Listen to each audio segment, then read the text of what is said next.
Welcome Oh, to and Unethical Hoops with Drago and Bulletproof. Today we're talking about the most underrated players in NBA history, and we have our special guest, Cowboy Bob. Um, hello. yep. Hello, Drago. Hello, Cowboy Bob. What up? What That's up? you know a topic that usually comes up in the off season. This is our first off season, so let's get to it. So Okay. starting with Cowboy Bob, what since you have more experience, I guess you can share with us some names that you think are not mentioned enough. It's to me because of the era I watch basketball is based off of defense, and I think that there's a lot of defensive guards and a lot of premier wing players. Like for example, like now everyone says Scottie Pippen, but a lot of people don't realize there's like 20 Scottie Pippens in today's game as opposed to when he played.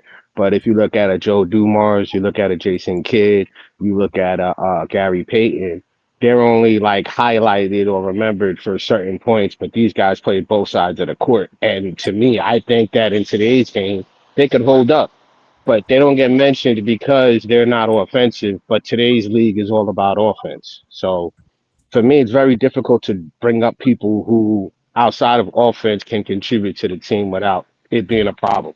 You could even look at John Stockton. He played defense. You could never steal a ball from him. He was very efficient. He leads the leagues in assists.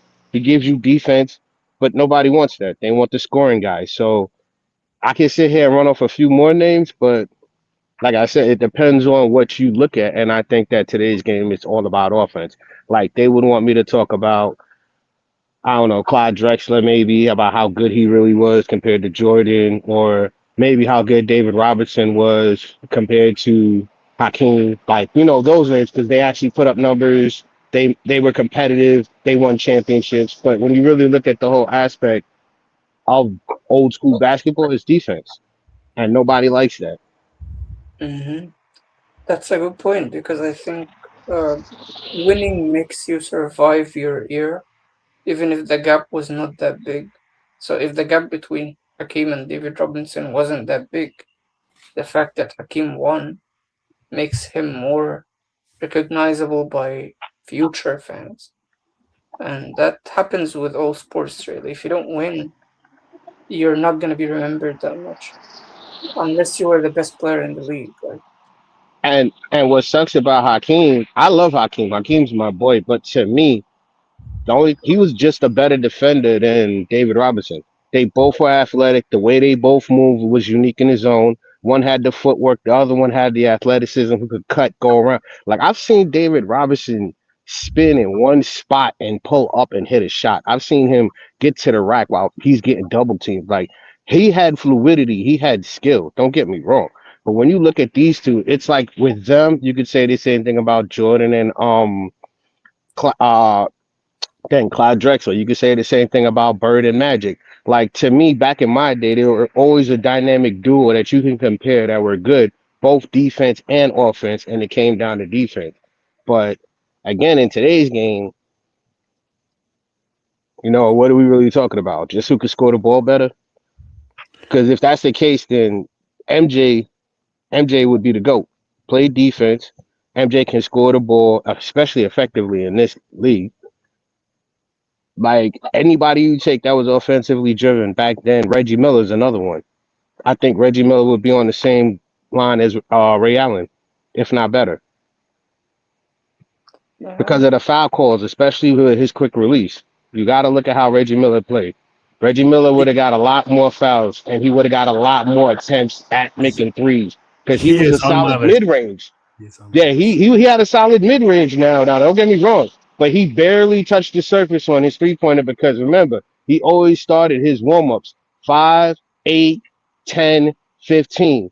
He always stayed in the mid range because he said if his mid range wasn't going, and this is Reggie Miller, and I hate him, his mid range wasn't going. He knew his long ball wasn't going. So in today's league, the way technology and the way the workouts are and the way he would have saw more angles, I think he would have been like a Ray Allen or right underneath Steph Curry. Because I'm not saying he's going to be that one, but it would be, who's better, Steph Curry or Reggie Miller?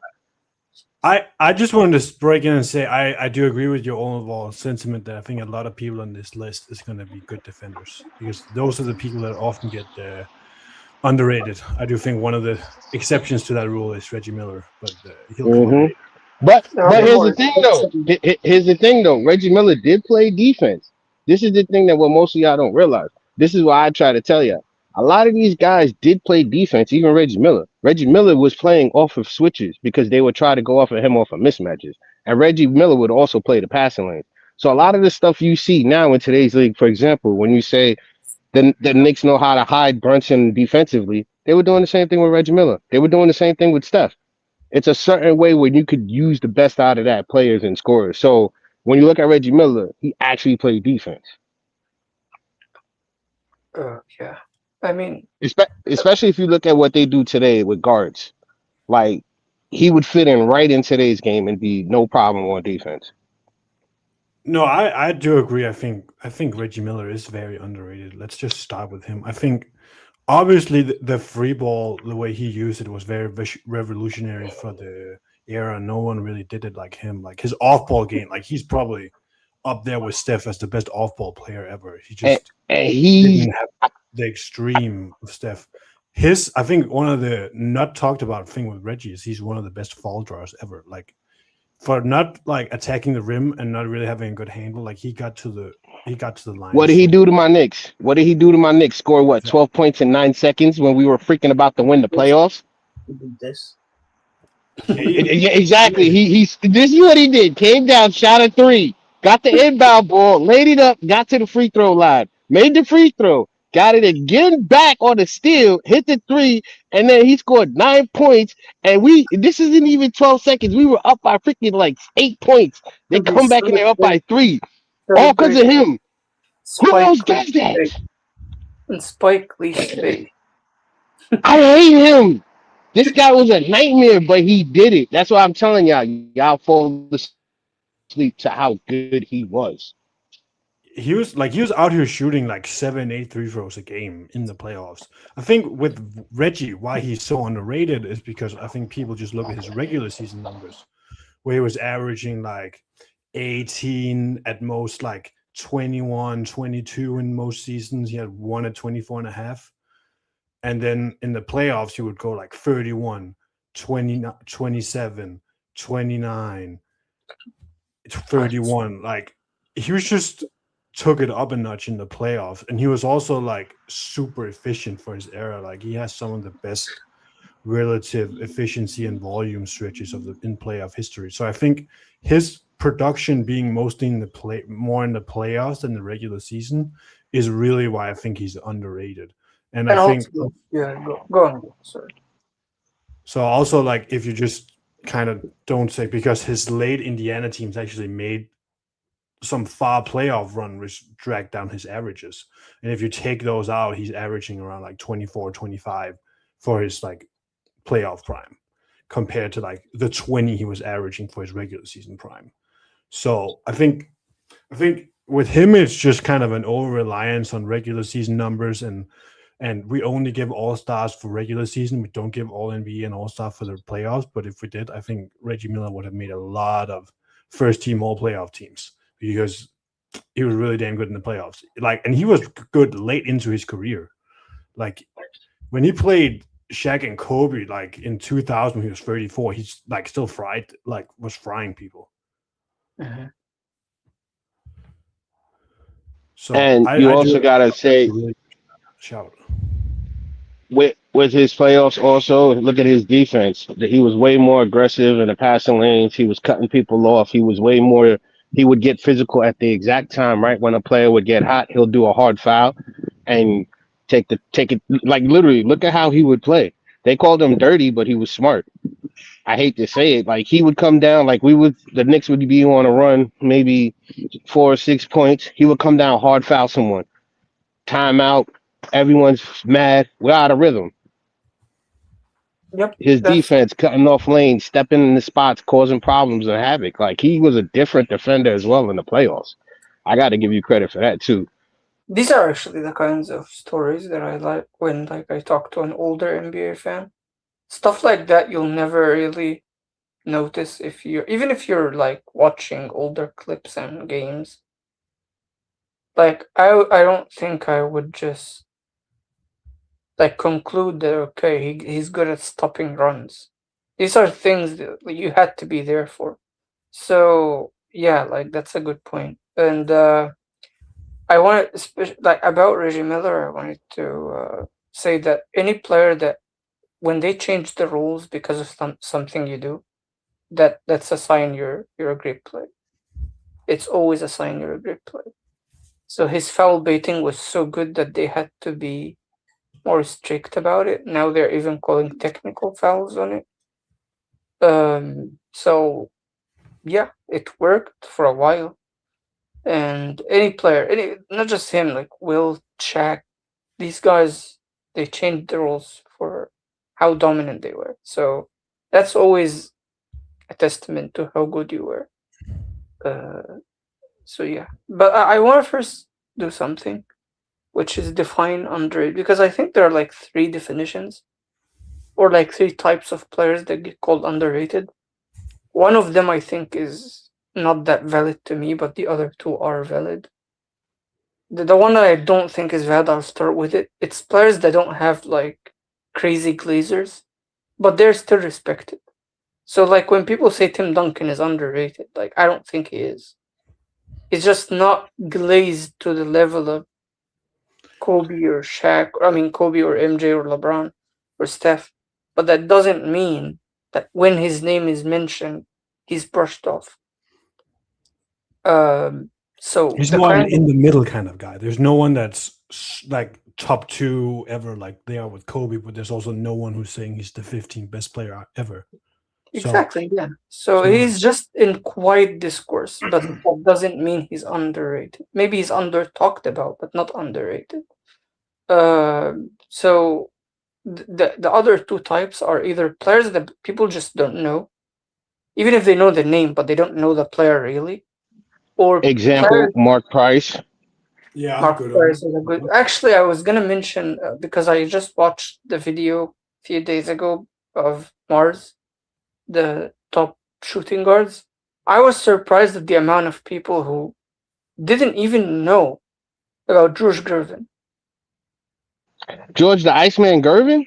He Yeah, was like like that before, like he Dog, was do like a you score. realize? Okay, let me explain to you. You know how the Hakeem and the Kobe shake where they have their back to the basket and move like that? He's one of the originators with that. If you look at when he plays to the hoop, he plays exactly like that, but he's so quick with it that he doesn't need to do the back and forth. He just slides right into it and goes into a layup. That's why George Gervin was one of the most dangerous people. I don't know how people don't even know about him. He was the smooth guy and the was ball. 30 He, plus points per game and like 55% shooting.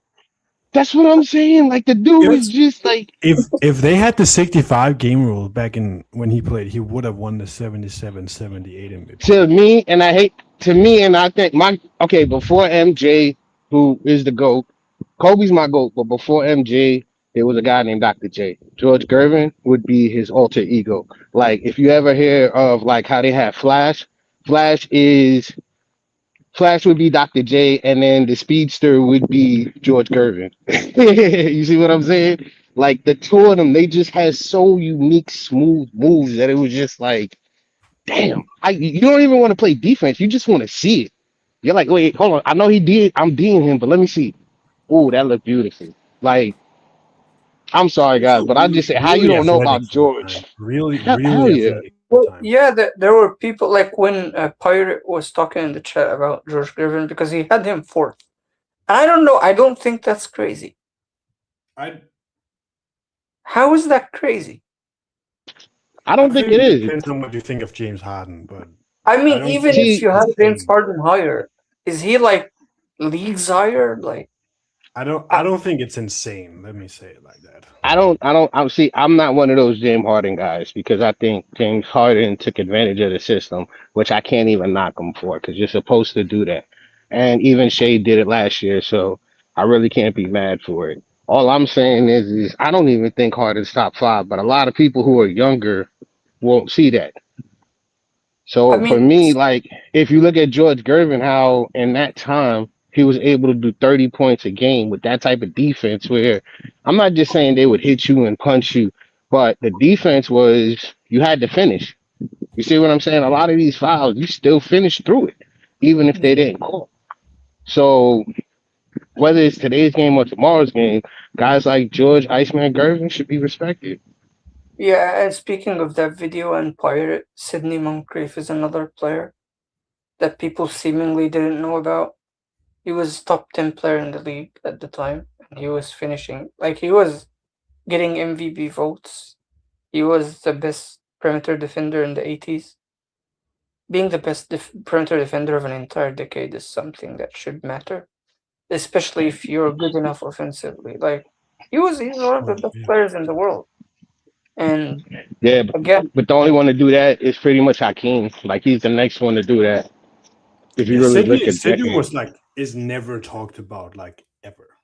yeah, that's I the can't say I've point. seen That's too why much of people him don't know him. for sure. Like I was talking in that chat, I mentioned like the people who are like making fun of Pirate for this, they will see this in how people talk about Damian Lillard in like 10 years.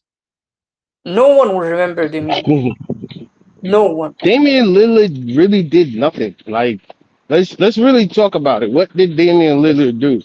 He had He's one very exciting game, one exciting series to me. he I mean, shot he had game a great regular winners. season. I don't think let's not do that because I think that's kind of what people do to George Gervin in a sense. I think because George Gervin and Sidney Moncrief didn't win championships, Yeah, they get that's my point. forgotten later. But I also think saying that Damian Lillard only had one good series, that's also kind of disrespectful. It's like he No, had no, great I regular say that. seasons. I say that because my memory isn't the greatest of great. I've only remembered from what I'm watching him only have maybe one good series, and even with the Bucks, I I only think remember him having one good game. I'm just saying he's not that. To y'all, y'all have a better memory because you guys are more He had involved that into it. series versus Denver in 21 where like I Yeah, think like that I think it's game 3 where he had yeah. one of the best playoff games ever. But then that's what I'm It's saying. Like it's not that memorable. Like I probably remember more Ants games than I do Dame.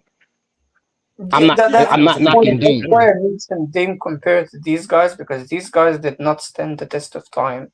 And I think Dame will Okay. not stand the test of time. So he's comparable to Okay. them in that sense. That in his I era, agree with you on that. Then.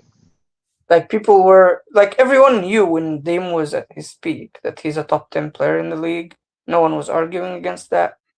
But like 10 years later, there are players ranked lower than him at the time that will be more remembered, like Clay Thompson, for example. Clay Thompson is not better than Damian Yeah. Lillard, but he's more memorable.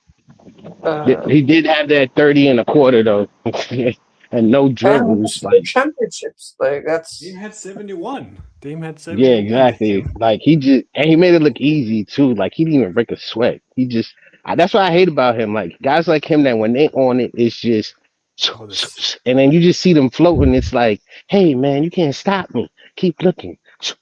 Like I hate you that. know But why I hate, you know Clay's why now in Miami. Good luck, I hate baby. that Miami gonna be tough. I hate Damian Lillard for a very specific game that I remember. It was in the season where the Lakers got Lonzo Ball as a rookie, and we started that season well before everyone got injured. And then there was this game that was like I think it would have been like a very important win at the time because the Lakers were not that far from like the playoff picture, and uh, we had a great game. But then Damian Lillard just had the craziest fourth quarter, and he hit the game winner. And I remembered when a few years prior, like 4 years prior, rookie Damian Lillard versus Kobe, the last game before the Achilles, and Dame was also about to do that, but Kobe stopped it. And like that game was very reminiscent. Like, okay, now that I don't have Kobe on the team, this guy is about to Kobe us. He's doing to us what Kobe did to them. So especially the Blazers, because Kobe hit multiple game winners against the Blazers in his career. Like, Oh yeah, he did. yeah, so that was the day I hated him. But yeah, I respect his game. He's just like I said, compared to Iceman and Sidney Moncrief Real in the quick. sense. Real Yeah. quick, when you brought up LaMelo Ball, do we also remember that there was a Denver Nugget by the name of Murray that used to pick on him? What do you think Who? the matchups are going to be like this season? Who? Murray, Oh, Nuggets. Jamal Murray. Okay. Yeah, remember Jamal Murray was messing with him when he was in LA? You think it's going to happen again now that he's back in Minnesota? Why? I don't remember the. Did they Ah, have a back and? Oh, I think when they were younger. You mean in the Lakers? yeah. When he was on the Lakers, Murray was messing with him the whole time and making Yeah. fun of him. You don't remember? All right, go back and look it up on the highlights. They I think got a it. lot of people were missing with him because of what LeVar Ball did. There were like many players who were trying to like put him in the bucket, basically. Like Pat Bev, other players. And Jamal Murray was outplaying him crazy. I remember he had crazy games against the Lakers, but I don't remember like specific instances of targeting him. Uh, but maybe. I mean, I don't even know if Lonzo Ball will be in like the on the court. Basically, I don't know. He hasn't been on the court often in the last few years.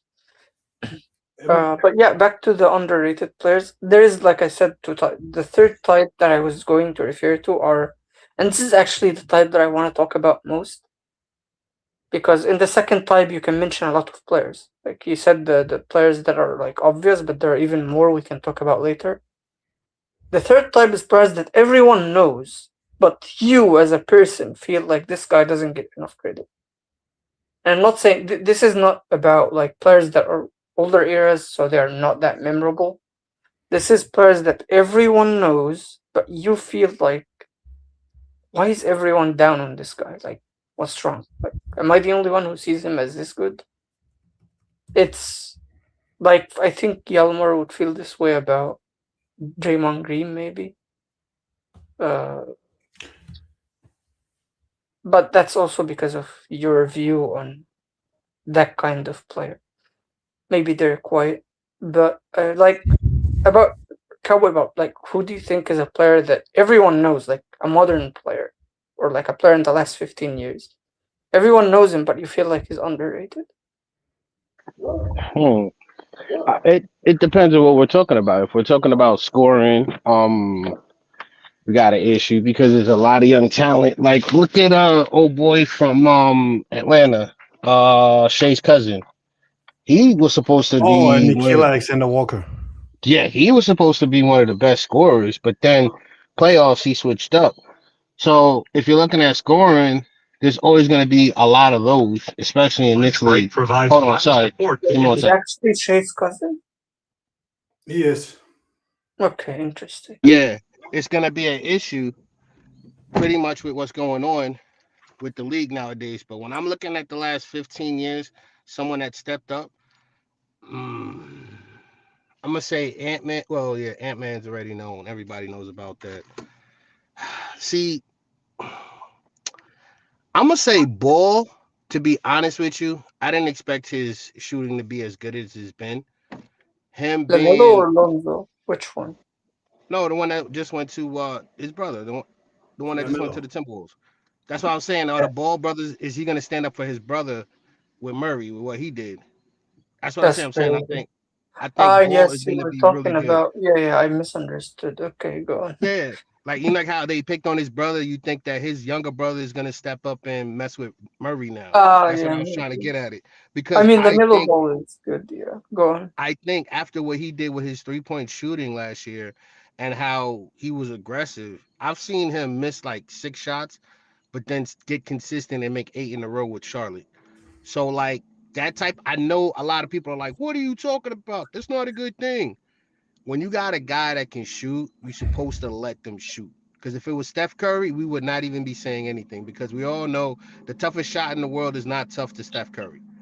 But because he's doing it, I kind of think that I give him credit because I didn't expect him to do it. And I didn't think that he had that ability to be that consistent and that good. I think he shot what 41% from three last year, if I'm not mistaken. Remember, I don't know. I'm kind of old sometimes. I mix stuff up. Yeah, maybe. Actually, a player that was on my mind. Yeah. I mean, now he's not that underrated because he just won a championship. Carl Anthony Towns. Whoa, whoa, whoa. For the Well, championship, I felt that Carl Anthony Towns was one of the most underrated players in the league. in what way? Talent wise, I'm not even talking about production because production wise is probably why he's not rated like well. But talent wise, I always felt like on offense, there's really nothing he cannot do. So, like, he's very much a wild card, like him being one of the best shooters, shooting big men ever, and also having a great face-up game. That to me was like a cheat code at his position. So I always felt like he was underrated because of that, because of his offensive game. And defensively is another area because I still remember the Minnesota series against Denver. He played really good defense there. And it wasn't the only series he played good defense in, but that one was notable because of how it stopped Jokic. The guy is always he always turns up his defense in the playoffs. So if that's his weakness because he doesn't play good defense in the regular season, then why was he not really seen as that good before the championship? That to me was the reason I felt he was underrated. But now that he won, I think everyone knows how good he is.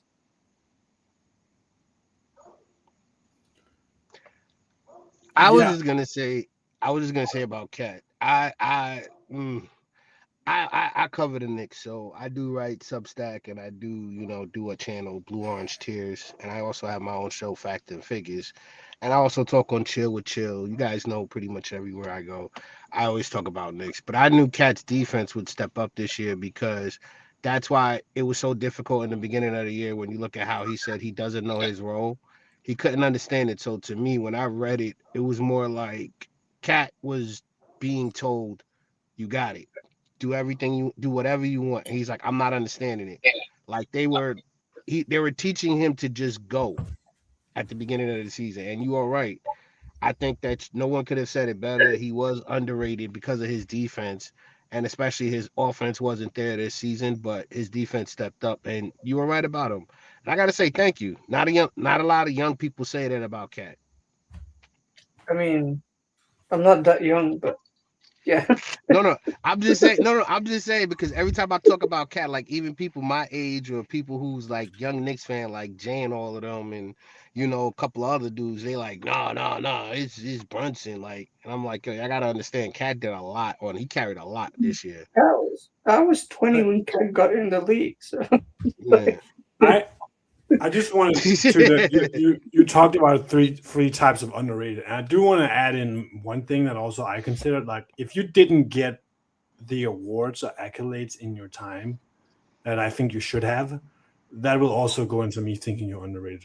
Like if you didn't get all NBA recognition when you should have, then I will I, also say that could also I will also think you're underrated based on that. It's mm, not just what do I hear, it's also what did the media at the time kind of rank you as. like But Trevor Ariza on the Lakers when they went back to back. Nobody remembers when he had that final two steals against the Suns, in both playoffs. Like no, stuff like that. Like I think should be remembered, but nobody remembers stuff like that. Like they're down to the last play, they only up by one. They inbound the ball. Trevor Ariza's already caught the ball and is at the free throw line going up with a layup or a dunk. And then now they're up by three. Like stuff like that is so underrated because timing. That's another underrated guy. Like you don't see them all season, but then there's one key player. Even look at Christian Braun when they won the championship. That was a greatly underrated player at that time because he was a rookie and no one expected him to come in at that time in that moment during the finals to be playing really well. When they won the championship, Christian Braun played really well for a rookie that came into the league. That was underrated, especially to me. I think that him coming in doing all of that is greatly forgotten because when you look at him now, nobody talks about him. I don't know. I actually disagree here. I think that makes you overrated because when you are not like that important all season, but then you make a couple of important plays in a championship run, Usually, players like that get overpaid as hell in the next payday. That is true. That is like a trend. In like when you win the championship, every championship team, the role players on that team get overpriced. That's why teams cannot keep them. And then they go to another team and they play like shit. I Yeah, mean, Brown, Bruce Brown, not Christian. Remember, yeah, like he got 20 million a year. I don't know for what, basically. Like, yeah. He went to the Raptors and then got hurt and then was out for like another season and then came back. Like I'm like, what is going on? No, I was talking about Braun, Christian Braun. My fault. no, no, I was talking about Bruce because he got Oh, yeah. overpaid because of the good plays he did in that run. And But you know what though? Him getting overpaid did set up payments for guys like Josh Hart though. So you really can't. Like Josh Hart would have never got his 18 if I'm being serious, because like at that time they were both being looked at as equal. And then now Josh is only asking for 20. So you would pay Josh that, but if you look at the numbers during that playoff run, what Brown did set up the contract for other guys. So yeah, he got overpaid, but it did help the league, is what I'm saying. I mean, Josh Hart clears him, in my opinion. So there's that. Yeah. So, Drago, which players? Sorry, what players do you think in that third category that I mentioned, like players that everyone knows, but and not I for think reasons that like I think this guy. So a player everyone knows. I think I want to start with someone that everyone knows, but I think everyone knows him for the wrong reason. And that's actually Robert Ory. I think a lot of people think he's just a guy who had 7 rings, but he was really good when he won 7 rings. Like he's one of the. Whenever I watch games from that era, he's one of the best role players I see every time. Like yeah. winning plays, like on defense and offense, a really kind of revolutionary player with like being a stretch four, which was really big for his teams. I think he made a lot of winning plays, both on defense, but also just in offense, like small passing plays, just these small winning plays all the time that kind of stood out. So I think Robert Ory is actually a guy that everyone knows who is, but I don't think people are high enough on him. Yeah, Listen, reducing his career to a punchline about if Jordan is better than LeBron, then Robert Horry is better than like that's reducing his career to that punchline is just annoying. He was definitely a great role player. He was very high IQ. Even yeah, at a young age, he played like a veteran, which is weird. Like Rockets. when I watched him on the Rockets in some Yeah, games, it felt like these Spurs old players in the Tim Duncan era that would come in and play a few minutes and do I like high IQ plays like Ime Udoka or uh, uh, yeah, the older players who joined the Spurs all the time because the Spurs always had like two or three yeah. 35 plus players off the bench. So he played like these players in the Rockets. I don't, he was just very smart. Yeah, I don't know why he played for Houston and San Antonio, but he won 7 rings, so I can't hate him for that. One LA, one Rockets, one Spurs. So like he was a great like, and the funny part is what most people don't even remember about him is when you look at the defensive plays, who's he guarding? When it's the last 5 minutes of the game, who's he guarding? He's guarding most likely a second option, or he's cutting off that pass to the second option. Your main defender is there. You could see Robert Orr just nonstop running around like a little ant, like just getting annoying, like a gnat at a barbecue. He's down low trying to cut off a pass to the post. He's up top pressuring to make sure the ball doesn't get down low. Like he was all over the place in the last 5 minutes, especially seven. If you gave him 7 minutes with defense, look at how he was on the Spurs and look at how he was with the Lakers. Like it's two different sets. Like at some points in time on the Lakers, he was allowed to score, but then with San Antonio, he was just allowed to be the defender. Like, and then on the Rockets, he just didn't care. He just was like, "I'm gonna give you everything." So for him to do it for that long and to be contributing defense with his offense and give it to you right at the right time, I agree. A lot of people underrate him because he wasn't a starter. But let it be Ginobili. You know what I'm saying? Let it be Oh, he's Ginobili that coming went. No, up. I'm being He's serious. coming up. Let it be Ginobili. Let it be Ginobili that won 7 rings like that. Everyone will be like, oh, Ginobili, the great six. Or let it be Jamal Crawford. Oh, It yeah, yeah.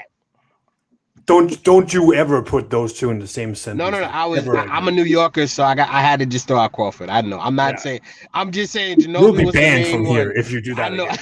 I'm joking, but I'm just saying. Imagine if Ginobili did that. Like, imagine if Ginobili went to another team, won championships as the sixth man. Like, everyone would call him the greatest. But then, like you just said, Robert Ory does it. It just gets They swept under the kind of rug. already do. They don't. I know. I If already if rage he bait your won whole chat. if Mano won two more championships in another team, people would have him over Dwayne Wade. No, no, don't. Whoa, whoa, whoa. You gonna give me a stroke. You gonna give me a stroke. Let me tell you a quick That's story how about it Dwayne is. Wade. Can I just tell you a quick story about Dwayne Wade? My Go dad ahead. watches basketball. My dad put me into basketball, and there's like 4 players he put me on to, and Dwayne Wade was one of them. Wade and Steph. I'm not gonna talk about those, but I'm just gonna talk about Wade. When they were playing in the playoffs, he was telling me Wade is that guy. Watch out for him. He's gonna be a beast. When I seen him push a game 5 and was dunking, I was like, yo, Wade is nasty. Plus, he plays defense. So for me, for anyone, and he's a starter. So for anyone to put Ginobili over Wade, who was a starter, who was winning, who No, he no was one puts him No, near. no one does that. No one does that. Yeah, okay. yeah. I'm That's what saying I thought if you were gonna say. no, no, no. I I thought said this was you if was he saying. won two or three more championships, Oh, people okay. would have With put another him I team, mean, yeah, yeah. what would be your next name to discuss here? on which side of it. Just the Like, most underrated players. What's like a actually, I name? will say this: a very underrated, but not as a player in general. But like, if we're making, if we're having a conversation about the best rookie seasons ever, there is a name that almost never gets mentioned, and his name is Alvin Adams. He played in the '70s. This guy, in his rookie season, he averaged 19 points, 9 rebounds, 5 assists, 1.5 blocks, and 1.5 steals. That's in his rookie season. I think, just statistically speaking, this is one of the best rookie seasons ever.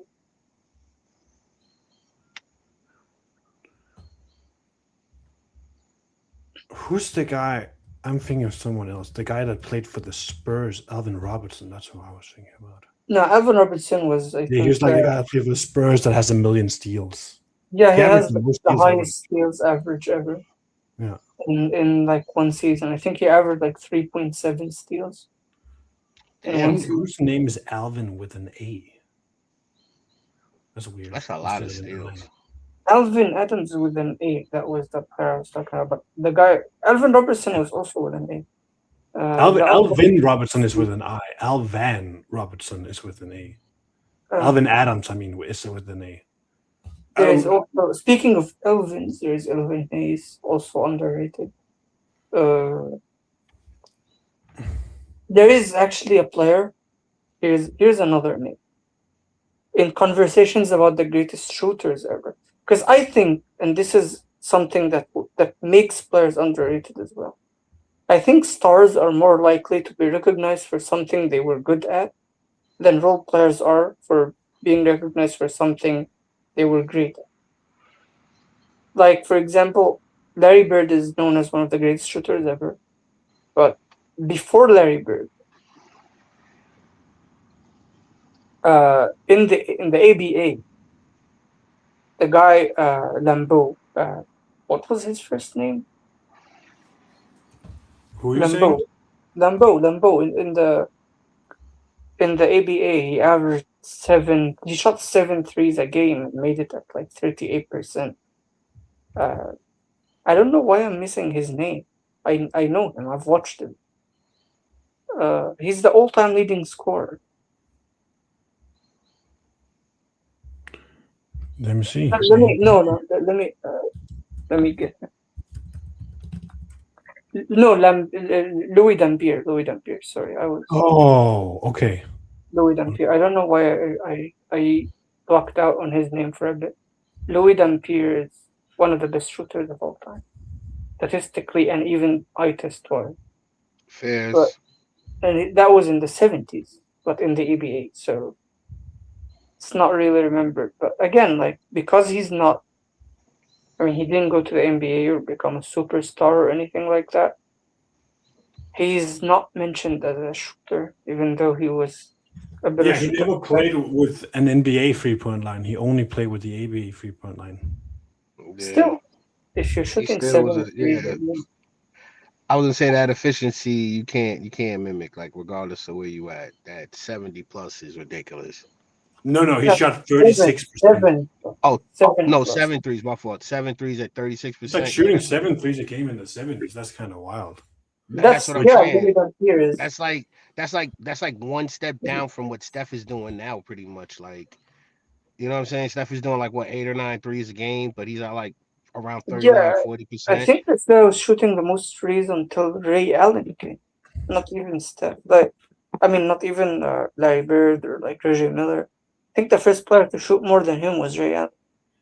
He And then actually What? didn't lead the league in 3-pointers per game. That was Chico Vaughn. Shot more threes than him. and did he make them at a high percentage as well? He shot like 35, and Louis Dampier shot like 36. So That's still crazy. these guys Back are then, yeah, they Then, should but number 3 shot 4.5 threes a game. So it was like those two, these and two then guys, yeah, these number two 4 guys. and 5 was 3.2 threes per game. but still, you could put that in today's game and they are freaking lighting it up. Think about it Yeah, 35, 36% on 7 or 9. the What? Heat, I'd sign up for that The right Miami now. Heat, the Miami Heat could use them. Don't please. I don't need no more to go to that super team. I've been trying to like throw shade What all week super in the team, chat. man? That team is trash. What kind of They just need a guard. Watch. Once they get a guard and they win the first few games. they suck. Hey, look, everybody got a chance. That's all I know. Everyone talk about that, but Yeah, Did you who know else? Robert Covington was fifth in 3-point attempts in 2016? Yeah, I remember his Paul George. I mean, like his elite defense, elite threes era. That he was for a time. He was like the Danny Green, the new Danny Green, and then he disappeared. do you guys think Rashard Lewis is a player that is Yes, greatly underrated? Very. that's a good name. That's Good a name. great name, I actually. love that dude. Like you don't understand. Like Him I in think a Orlando, lot of really good. defense, and he could be getting you back. Like I remember games I've seen him lock up a dude and then score 10 on that dude in the playoffs and call him a punk. I was like, yo, you can't be talking to people like that, man. And you know what I'm saying? Like he just like, I'm gonna score on you. I'm gonna score on your mama. I'm gonna make sure I stop you. Your kids won't even want to play basketball. I'm like, yo, Rashard, calm down, bro. I, You can't talk to people like I that. will I Like will you did say it. he did make an All-Star team that year, Yeah, that's the year I'm which is talking kind about. But of that's the only time he ever made it. So it's just funny. That shit just funny to me, Who man. did he do that to, though? I don't I remember think it that. was against Utah. I can't remember the game, but I remember because we were talking. We were doing. I think he was with us. We was with what's his name? The one that always has the bonnet. That's a Golden State fan. Oh man, what's his name? Oh, I can't believe I while forgot his name. while you're He has a remembering, I will bonnet. say just that entire '09 Magic team. I do think whenever I watch them, they're really underrated. Like except for Yeah, Dwight They Howard, are. They are. the And rest of I the find it stupid that people think, okay, yeah, they beat the Cavs. The Cavs are weak, and then they're like, yeah, they lost to the Lakers. The Lakers are strong. The gap was not that big. They could have won. yeah. that It, also like just they were like very ahead of their time in terms of how many threes they're taking, the yeah, spacing LeBron of was the talking court. about how he, like the way he tries to mimic that through spacing. Like when he played Hmm. for the Heat in 2012 and 13, he tried to like convince I think Pat Riley to add more shooting. So He even added the same player. He added Rashad Lewis. Uh, Now, so so yeah, Rashad Stan Van Lewis at Gundy, six not a nine, player. moving that fast and shooting that well. That he's like a Timo version of KD, but still like that's very good. So would you also would Stan you Van say Gundy, not a player. He's also on my list. Underrated coach. what I Very was gonna say was no? Go ahead. Sorry. Stan Van Gundy, I would also put on my list. I know he's not a player, but he's a coach. But what he did with that Magic team, just like the spacing they had, how ahead of their time there was, Dwight I do Howard think. and Ray Austin. Yeah, but like it was almost like Dwight gets way too much credit for what that team did, and I think we're underrated like everything else around that team because I think their Yeah. They shooters were had the good, ego, right? spacing, coaching. Like I just think they're Rayful really good. scored. I think Rayful scored 20 and 11 in the finals game. Yeah, he actually helped out when they actually won that game because of Rayful Austin. But I just got one quick question. Do you consider injuries also a stunt? Like for me, I think Grant Hill is greatly underrated, but because he was injured, we never got to see it. You know what? Joel Embiid would also I be a guy Yeah. actually, to think about. I'll say it's the opposite for me. I think injuries make players overrated. It's like Ooh. the idea of the player becomes this like divine creature that would have been the GOAT if he didn't get injured. You're I thinking about think like Derrick Rose. Derrick Derrick Nah, Rose, Rose, nah. T-Mac, I yeah, don't think James Damian that. Lillard. I don't Hardaway. think that was one Gra- season. But like, I saw Grant But Hill. there's Even Like, Lim people that Bias, think like he would I've be seen like. people say Lim Bias would have been better than Michael Jordan. There's also people that think like Derrick Rose would have been like a top 3 point guard ever. Like, and they're talking what? about because he won that young MVP, but he didn't really deserve that young MVP. But like, I think that has done it for Derrick. I think Derrick Rose Not kind of just Derrick Rose. I think what if stories make players more. Jordan, like Jordan in the 94, 95. How that is just a mythical being that he won 8 Yeah, straight. I think he did like that helped him. Him taking that break helped him because if he Yeah. lost in one of these 2 years, it Yeah, wouldn't he have would have been been good. hated on, and he might not have been able to start the three-peat the next year, the next Yeah, three-peat. because building that team again required these losses. I Yeah. don't think And they remember, built they that lost a team. lot of people. They lost Ron Harper. They lost Glenn Rice, BJ Armstrong. Like, they lost a lot of people, too, the second time Glenn around. Rice, did Glenn Rice ever play for them? I don't I remember thought he him. played. No, was No, it no, no, Glenn? I no. know BJ played for them. I know it was B BJ, because they yes, paid them. BJ and Horace Grant. I think you're thinking of Horace Horace. Grant. Horace That's what it Grant was. is My the fault. big My one fault. they That's who it lost. is. Horace Grant. Thank you. Yeah, That's Horace another Grant. guy. That's another guy. Horace Grant underrated that most people Yes, Actually, don't. very, I, very underrated. Horace Grant is a great player. you Yeah, also Very. said thank you. Ron Harper is also a name you brought up. Mm-hmm. Mm-hmm. Very, Ron very Harper underrated. is great, and so is his Yeah, they son. lost those guys. I mean, those Chicago teams, like in general, are very underrated outside of Michael Jordan. Cool coach. Like Kukoc, Pippen, I even think is underrated by a lot of Yeah. people. Like there are a Because lot of people that, you see 10 Pippins nowadays. Like both the Thompson twins is a version of Pippin. Like both of them. Like yeah, but he's like a million times better in offense. eh, Yeah, but I'll say this: Pippen is someone that is. I think he's both underrated and overrated. Like maybe he's Yeah, underrated in his era standards, but he's one of the most easily translatable player to the modern game. So that makes him a bit more I think like respected by modern fans because his game translates well. Like you can put him in any team today and he's probably the most portable player ever. Like or but one of the most. one of. you do know the first 3 years he was injured. So to your argument about a player being injured, I do. That's what I'm saying. That's why if someone doesn't understand it, when you say you see both sides of it, him being injured his first 3 years. What if same thing with Kobe? Oh, if Kobe played his first 3 years, would he have been that great? Like I see that, but to me, it's just like nobody really cared about Pippen's offense because he was when you saw Pippen's offense go at my time, it was just like, we're used to that. Like no one was like, oh my god.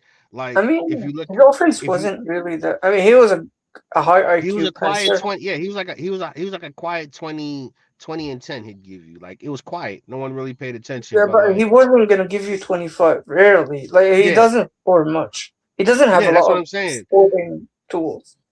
But Yeah, actually, his scoring may have been better because of Jordan. Because when he left Jordan, he didn't score that much again, even though he was still young.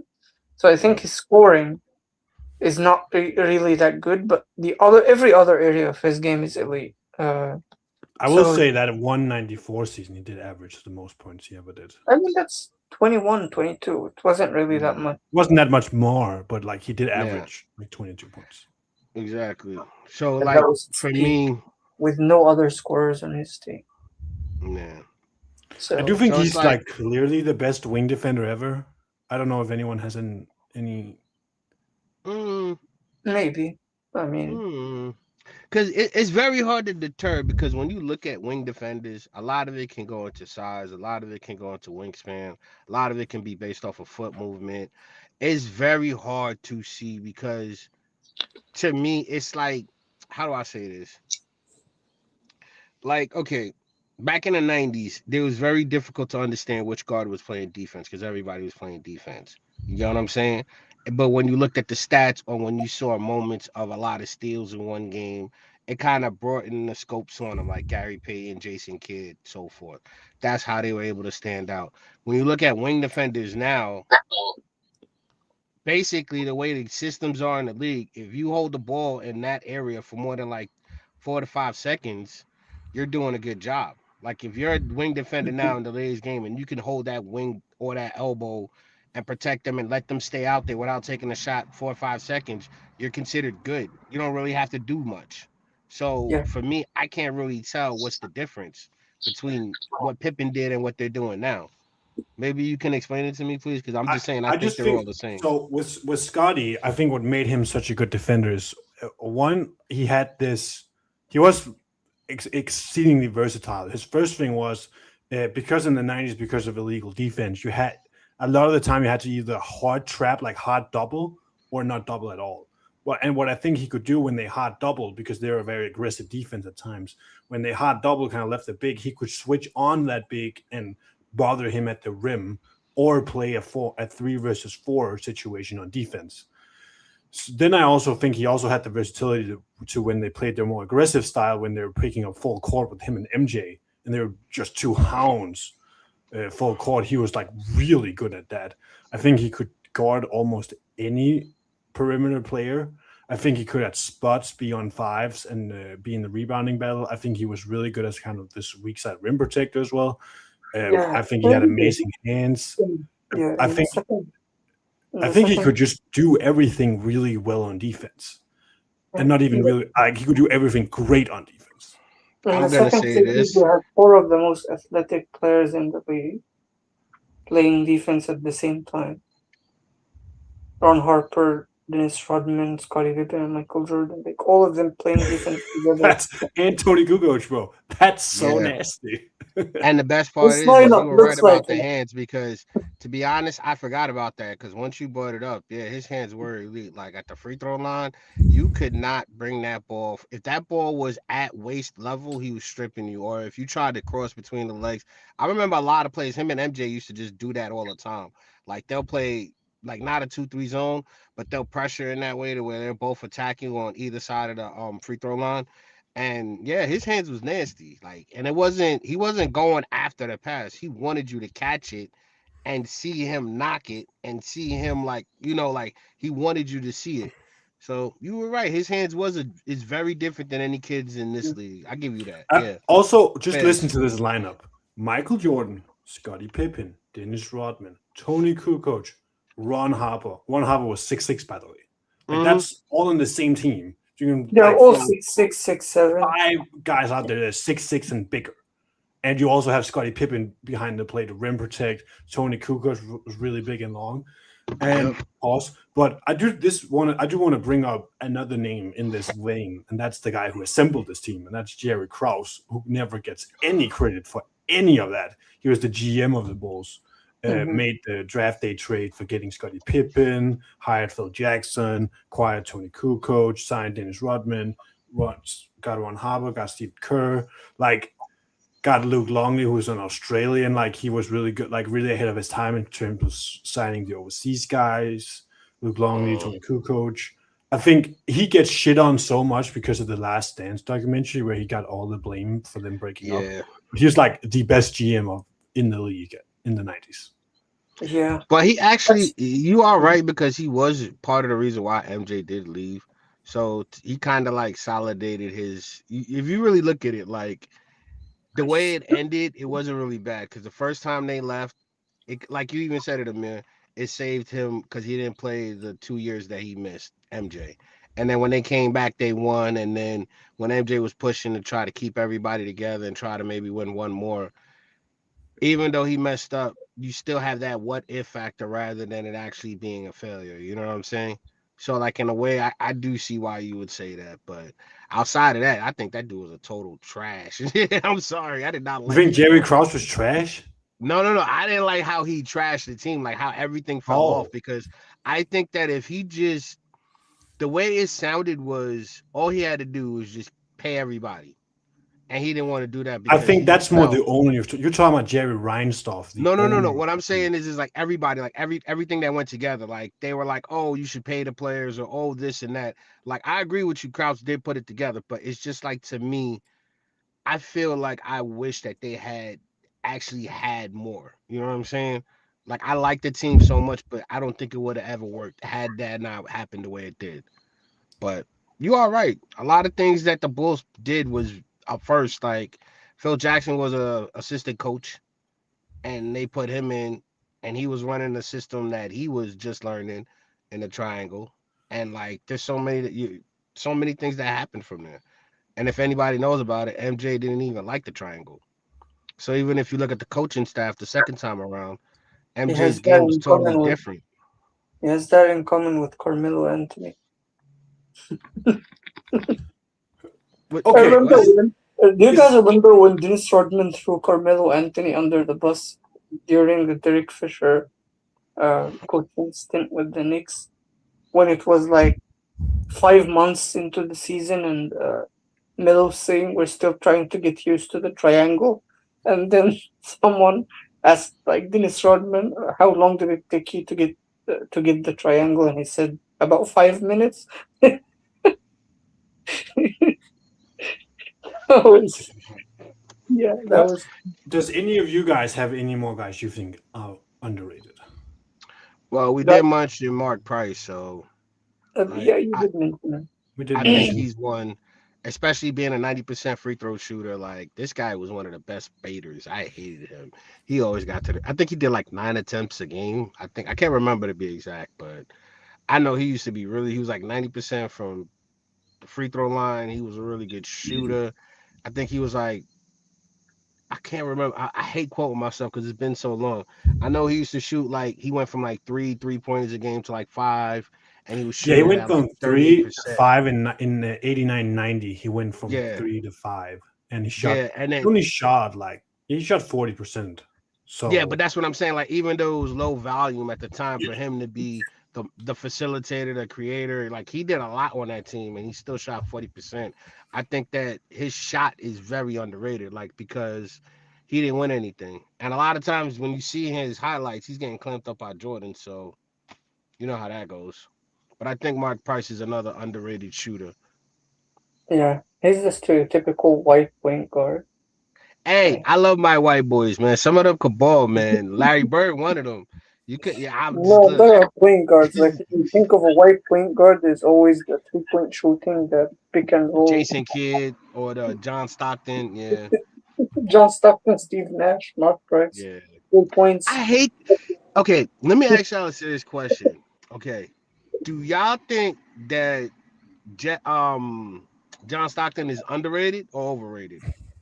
I think Both. he's somehow yeah. I also want to say both, but I want to say actually rated because I do think I do think just shortening him to he just made standard passes and didn't shoot at all is like that's wrong and that's not like that's underrating him because also when I watch him like he's a really good defender as well.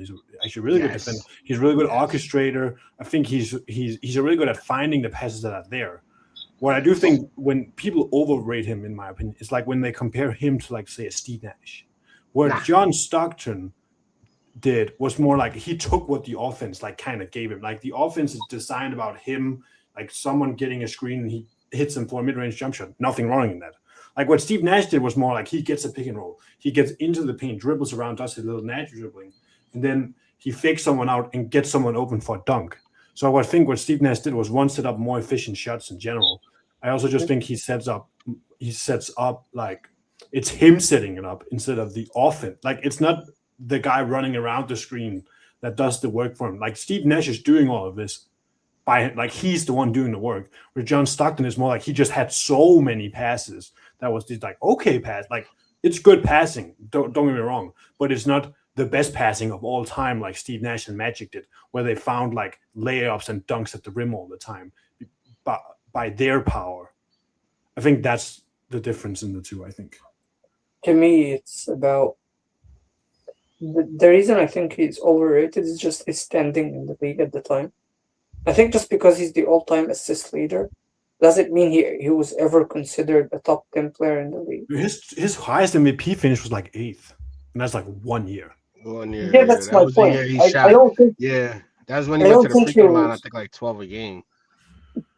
he was never really seen as that good. That's my point. Like when he was playing, I mean, longevity wise, he's top five, no question. But as a Yeah. player, when He he was playing, his 80 standing in the games. league was not that high. Because when you look at total stats, it's always analyzed after the fact. So we only saw him as I one mean, he of the did greatest also lead the passers. league in assist for H. Like, what is this I Legends? understand, but so did Rondo, and no one thought Rondo was one of the best players in the league. Like it's different between like being a great, like a good player who's leading the league in a certain stat, and then you do it long enough to lead the league all time, and then being actually like one of the best players in the league. I think that's what separates an underrated player from a slightly overrated player. So John Stockton, in retrospect, just seeing him as the assist leader every year and the assist leader all time, that makes him in retrospect versions of him overrated. But his career isn't, and because obviously his career is the reason we treat him like that. But as a player, he never stood that high. But I will say, when it comes to John Stockton, the underrated part, and this applies to other players as well.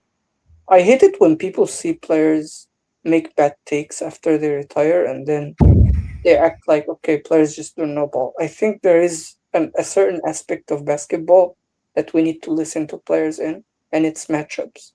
Because these guys were there. That's the psyche part of it.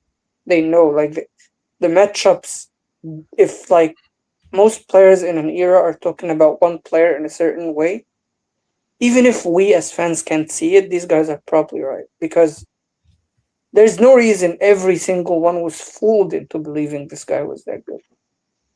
One of these players is James Worthy, for example. I've never been impressed by his games or highlights. I watch him and I don't know why he's seen as this special.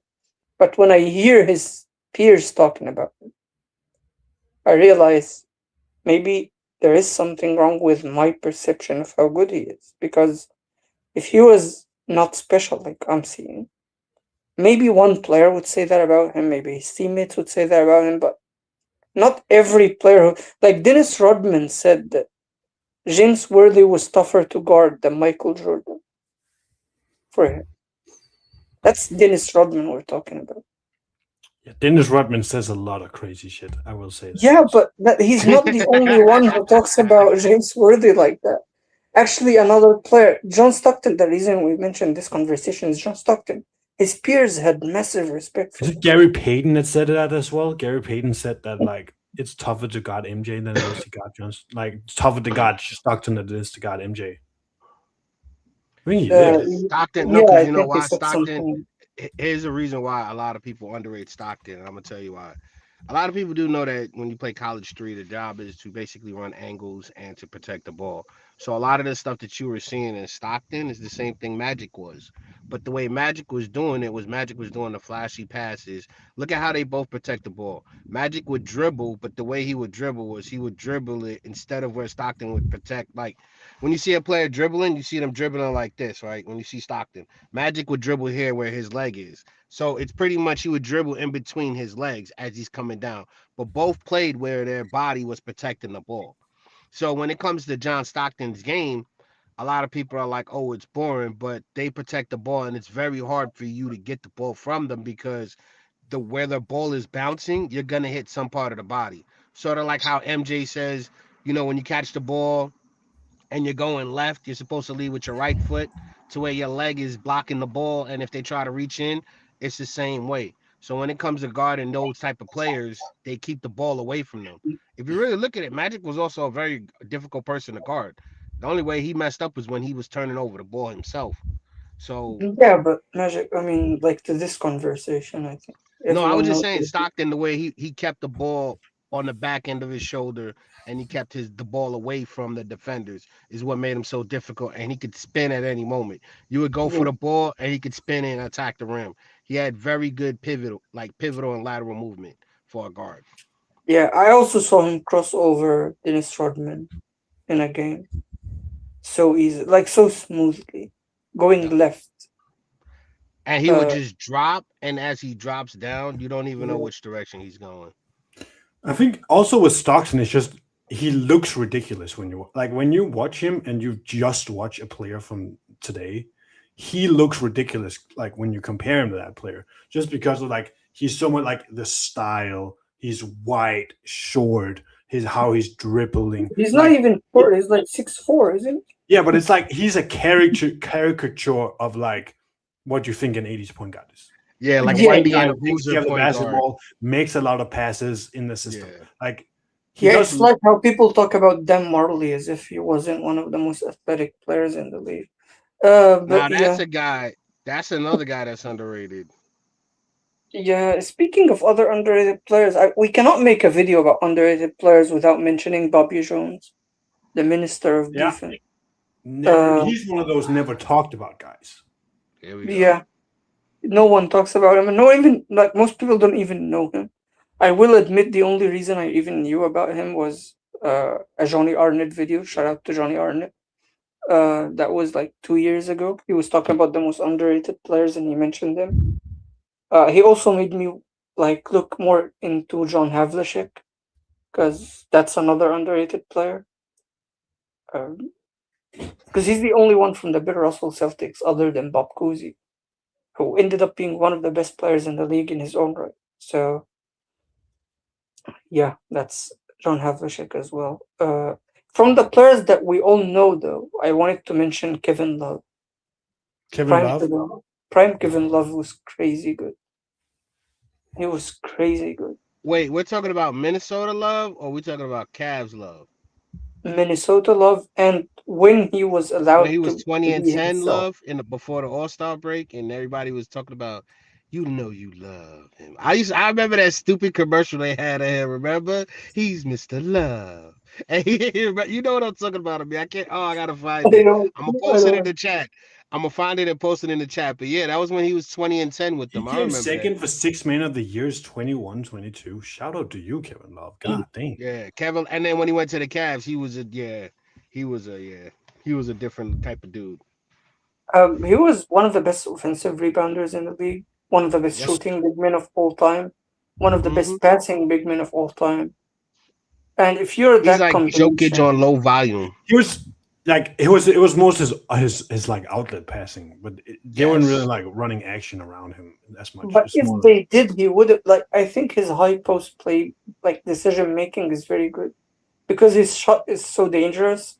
So you have to guard him, and that makes his high post playmaking so dangerous, but it was never utilized. And he had a floater too, but I only seen him use it like once or twice. When he had the 20 Imagine and him 10 in a season, yeah. huh? Imagine him in the triangle. Like I can just only imagine Yeah. him in.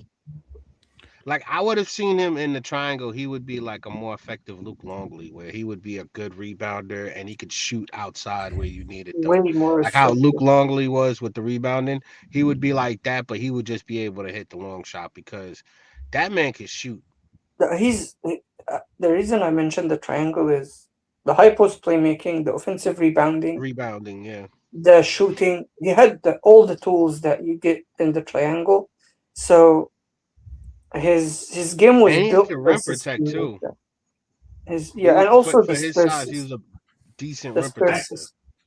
Yeah. I don't know. I think his problem is that the league kind of ran by him. Is the first problem is that Yeah. his like that four that couldn't really move his feet became very outdated very quickly. He was actually a good defender when he was young. Yeah, He Yeah. but the That's became why I a problem said bad the and defender the Minnesota. second suddenly. problem is I think he it was was the injury and maybe I don't know if it was 2015 or I 20. also think the second problem was that he was a terrible matchup against Golden State because one, Draymond kind of owned him, and Yeah. two, he would have to go up against like Steph Curry actions for a Yeah, whole on the series, switch. Yeah. But and that was here's just, the thing. Imagine oh, him this on is the not your Warriors. series right now.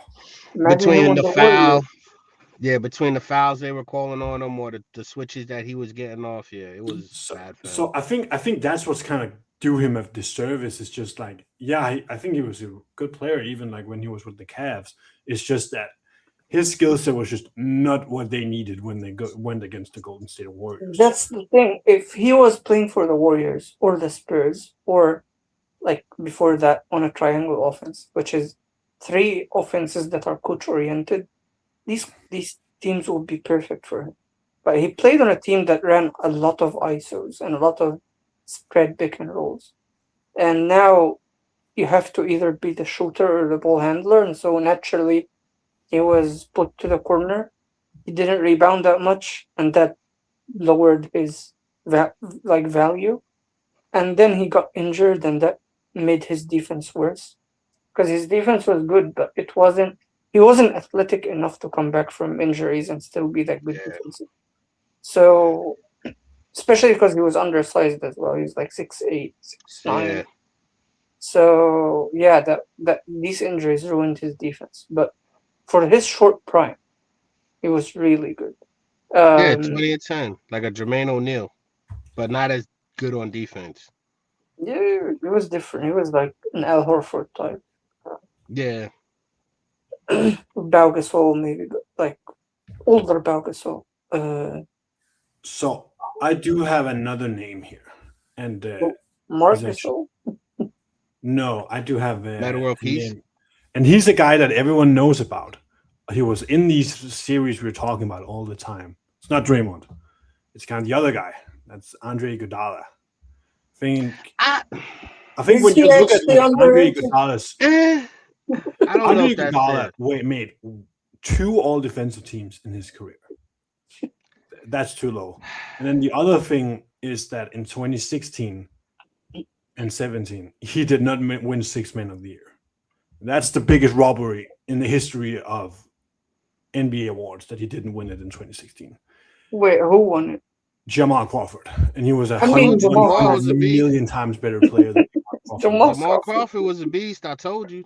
Yeah, but Andre Iguodala was 10 million times I better than I think Andre I'm there's a a Iguodala. reason he didn't win it, to be honest, and that's probably a valid reason. When you're a star and you start coming off the bench, but everyone knows you're a star, it's kind of like forced. It's a bit forced. Like this would be like if like going into next season, LeBron is like, you know what, I'm coming off the bench. I'm old now. Do you think he's going to win six man of the year? That would be too corny, to be honest. And actually, maybe I'm biased against Iggy for one reason. Before he went to the Warriors, he was considered an all star, right? Like in Philly and in Denver. He made one All Star team in Philly and Yeah, didn't but again. he was seen as this is the point. He made one, but he was seen like people were talking about him all the time, and I didn't see what was so special. Like I remember at the time, I agree. I felt like he was so overrated before he went to the Warriors. He wasn't that special to me. He didn't like pass my Jump eye off the test paper. Yeah. at all. Like he was very passive as a scorer, and I don't even think he could have been aggressive. I don't think he was skilled enough. But people always put it all down to like unselfishness. I think it wasn't unselfishness. He was just not a good scorer. To be That's honest, why I I thought think he was overrated before like yeah, his role on the Warriors was perfect because they have the scorers. They don't need him to be leading anything. Now he can do what he actually does, which is the defense and being a high IQ passer and stuff. But as when he was the best, supposed to be the best player on his team, I think he was overrated. I was gonna say the reason why I didn't want to sound like a hater, but I agree with you, man. But the best comparison I can say is Andre Iguodala was Clamarty when the Jets had Revis, and Reeves Island was your boy Draymond Green. So if you look at the He's got, comparison, like he was able to be really good on the defensive end because he had a guy like Draymond to help him. And he, like you said, he was able to be functioning. And anything I say outside of that, to me, it sounds like hate. I'm not saying that I don't like him or anything. I just think you're right, Amir. He's been overrated. And I think that it's mostly because of the help he got in Golden State. Because look at him after and before. Like he really, come on, what did he really do? That's why when is he this won the what he finals will MVP, play? I'm Yeah, he shouldn't have gotten Finals MVP. I do agree on that. like But that was it's more like like the sixth he man. has I agree two with you like on. Andre Iguodala is one of the best wing defenders ever, and he made two all defensive teams. No. I agree He's with you. also Like the like, six man thing, I agree. But that finals MVP, that's why I was like, eh. yeah, okay, that's true. That was ridiculous. I did Yeah. just want to mention that he should have more than two all defensive That teams. yeah, like stuff like that. Him winning the six Also, man. he should have won Six Man of the Year just outright, Yeah, unanimously. that I agree Because with you. But then again, you gotta understand that was the year Jamal Crawford was doing crazy stuff. Like he was just hitting shots. He was just scoring. And a lot of people weren't used to seeing Jamal Crawford like that. Like he was just like y'all youngin said, getting in his bag. But outside of that, yeah, you're right. He should have won it. do you have any names, Bob? As of right now, nah, I ain't got no more at this time. I did put David Robinson on here, a guy we already talked about. Ooh. I think what Who? You Hakeem did guys to even know him. about David Robinson? Yeah, I've been watching a lot of David Robinson lately. Do you know for his size, he was athletically faster, stronger than everybody, and He was a also freak. served in the He's almost military? like Giannis before Giannis in a sense. And the thing was you see how Giannis, I hate to say this, I'm not trying to knock Giannis. You see how Giannis can like take contact and then sometimes you're like, oh, it looks like he fell wrong. You know what I'm saying? When you look at David Robinson, like the defender was the one flying. You see what I'm I saying? think I Like think when David he would spin Robinson. and he was strong, is what I'm trying He to was say. Like, yeah, yeah. He's also built like Adonis. yeah, like if you look at him, it was like looking at a guy and you're like, oh, he can't. If you see him against Shaq, like how Shaq used to have to work against him. And it was like a lot of people don't realize like that dude David Robinson was very underrated, not only offensively but defensively. He never really was like a rim protector, but he could close out. And on top of that, he was also a very good, smart rebounder.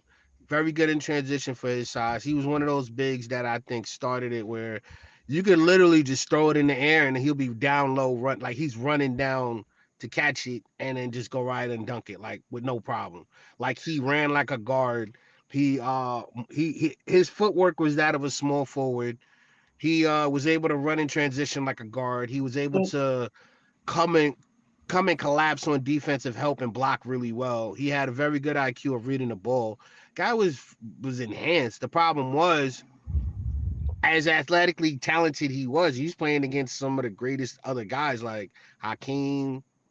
He's going against Shaq, even Rasheed Wallace. Like some people would even like put him over them. So That's a very it, good name in the underrated list, Rashid Wallace. She yeah, I was love that man. I a really love good that man. The player. way he He's one and the of my fact is, favorite players ever. you know, he's The only one that I didn't watch live who's in my favorite players ever.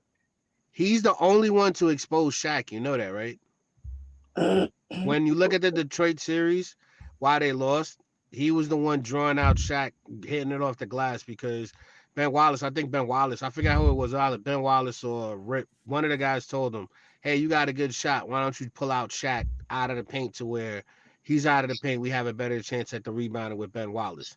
So they started doing that and they were exposing him a lot of times where they would set him up in the post and then draw him out to try to have Shaq cover him when he's at like that little 10-foot jump shot and then do a switch and then try to pull Shaq further to try to close out on the shot.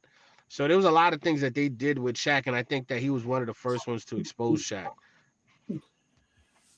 What By the way, in the category of players that other players are high on, Chauncey Billups. Chauncey? I've, yeah, I've heard many players talk about Chauncey Billups as a tough matchup. That he's very unpredictable. Like you can never know what he's going to do. You do know Billups and Kobe were like neck and neck coming up. I mean, no, Hamilton, Rip Hamilton and Kobe were neck and neck, right? Like if you Yeah, they were really in the same in high generation. school and everything, yeah, from high school all the way up, they were really at it. Him and Rip. That's another one that's underrated too. Rip Hamilton, because he actually played some defense and he could really shoot. And he cooked Kobe in the '04 series. Oh God, I I should never brought that Kobe, up. Kobe was a terrible defender that series. I have a name here actually. What do you guys say to Indiana Paul George as being Ah, wait, underrated? Yes, hold on. actually, even though I'm usually the Paul George hater, yes, Indiana Paul George Yeah. nasty, especially Especially because on defense. I don't think people realize how good What he was it was like? on 8 years, he was like one of the best defensive guys. Like you couldn't get past him. Like he was like Ron Artest, but clean. Like if Ron Artest's game was clean, that was him. Like And he was also and he could he was score. like flying through screens in I Indiana. know, and you couldn't even stop him. Like even after screens, he was picking up the defenders. He was still contesting shots. He was reading. Like he was just a. I don't know how the Indiana did and he not had build around that. one of the biggest like aura forming moments in league history When he when he dunked like on LeBron, no, yeah. and he like signaled the whole team to just Oh, stop the whole and pulled up from three from like the logo and hit yeah. it. That moment was crazy. He also Like did what are an you doing? in-game Okay, 360 reverse. The yeah, 360 reverse was crazy as well. It was like in but then overtime when or something. It's like But then it's like when you look at Paul George, like another one, another defender that you just looking at the end of the game, like, damn, last 7 minutes, George is full of energy, just got off the bench. How we gonna do it? Like that. Those are the guys that always get overlooked, and I agree with you on that. Yeah, George if was he one of the wasn't one guys. of the worst clutch performers ever, he would have been definitely a great Yeah, yeah, player. I think yeah. his later career like playoff performances like really got people low on him. But I'm The like thing is, even with not even Indiana, to say he he was was better in terrible Indiana. It's more defensively. to say like he was really fucking good and he was like He was a lead. He was more of a amazing on leader defense. in Indiana than anything. Anywhere else he Not went to really, after that, guys. Do you remember the game seven against the Heat? Both times, choking oh both yeah, times, he and choked. Yeah, also the like there was a game that he won, but he scored like 4 points in 44 minutes, something yeah. like that. And he had 5 fouls, like sometimes more fouls than like shots made. He did have Mhm. terrible games in Indiana as well in the playoffs. So yeah, it's not just the Clippers, but I will say that in Indiana, especially before the We injury, had 7 points in game seven. Oof. Yeah, that was terrible. he did a That lot of was crazy terrible. shit. That's not good, bro. That was a terrible game, man. I remember he was trash in that game, but he was good the whole series before that game. So shout out to him. Um, Speaking of uh, that era, I will say I mentioned him earlier, but we didn't talk about Marc Gasol was very underrated as well, Yes. and Wait, Mike Conley Marcus in Gasol that was the year. one on the Grizzlies, right? Yeah. Yeah, They were I don't both know on how the to rate Grizzlies, that but guy. I don't know he's the how to guy rate that him. were there in the teens.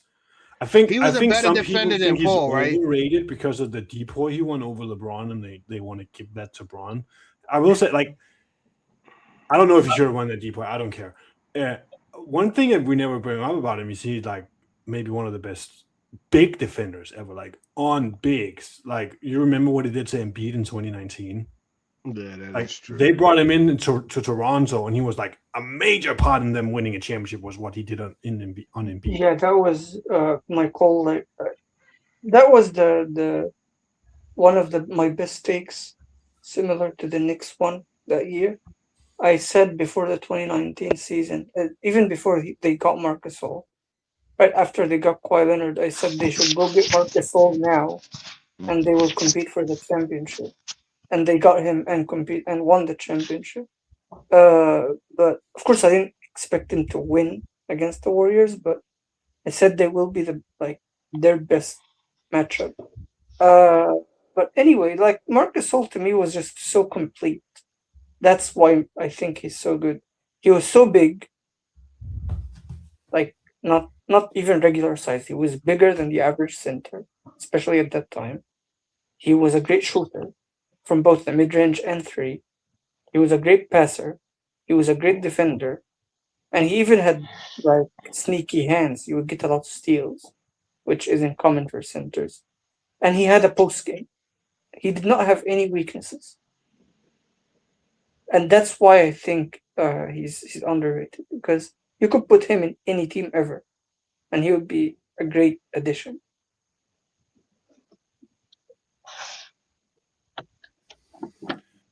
So Um, I have some obvious names I haven't said.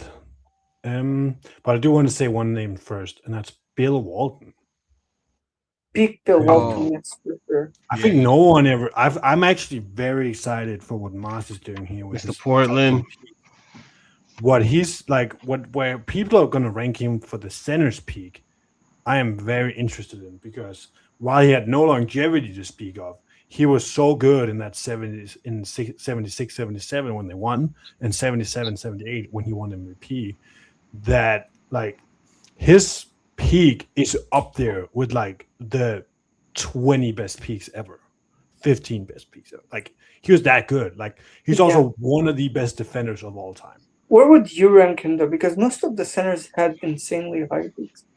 Well, So on the if we're centers list, talking I'd put him like eighth, seventh, sixth. no, as a peak.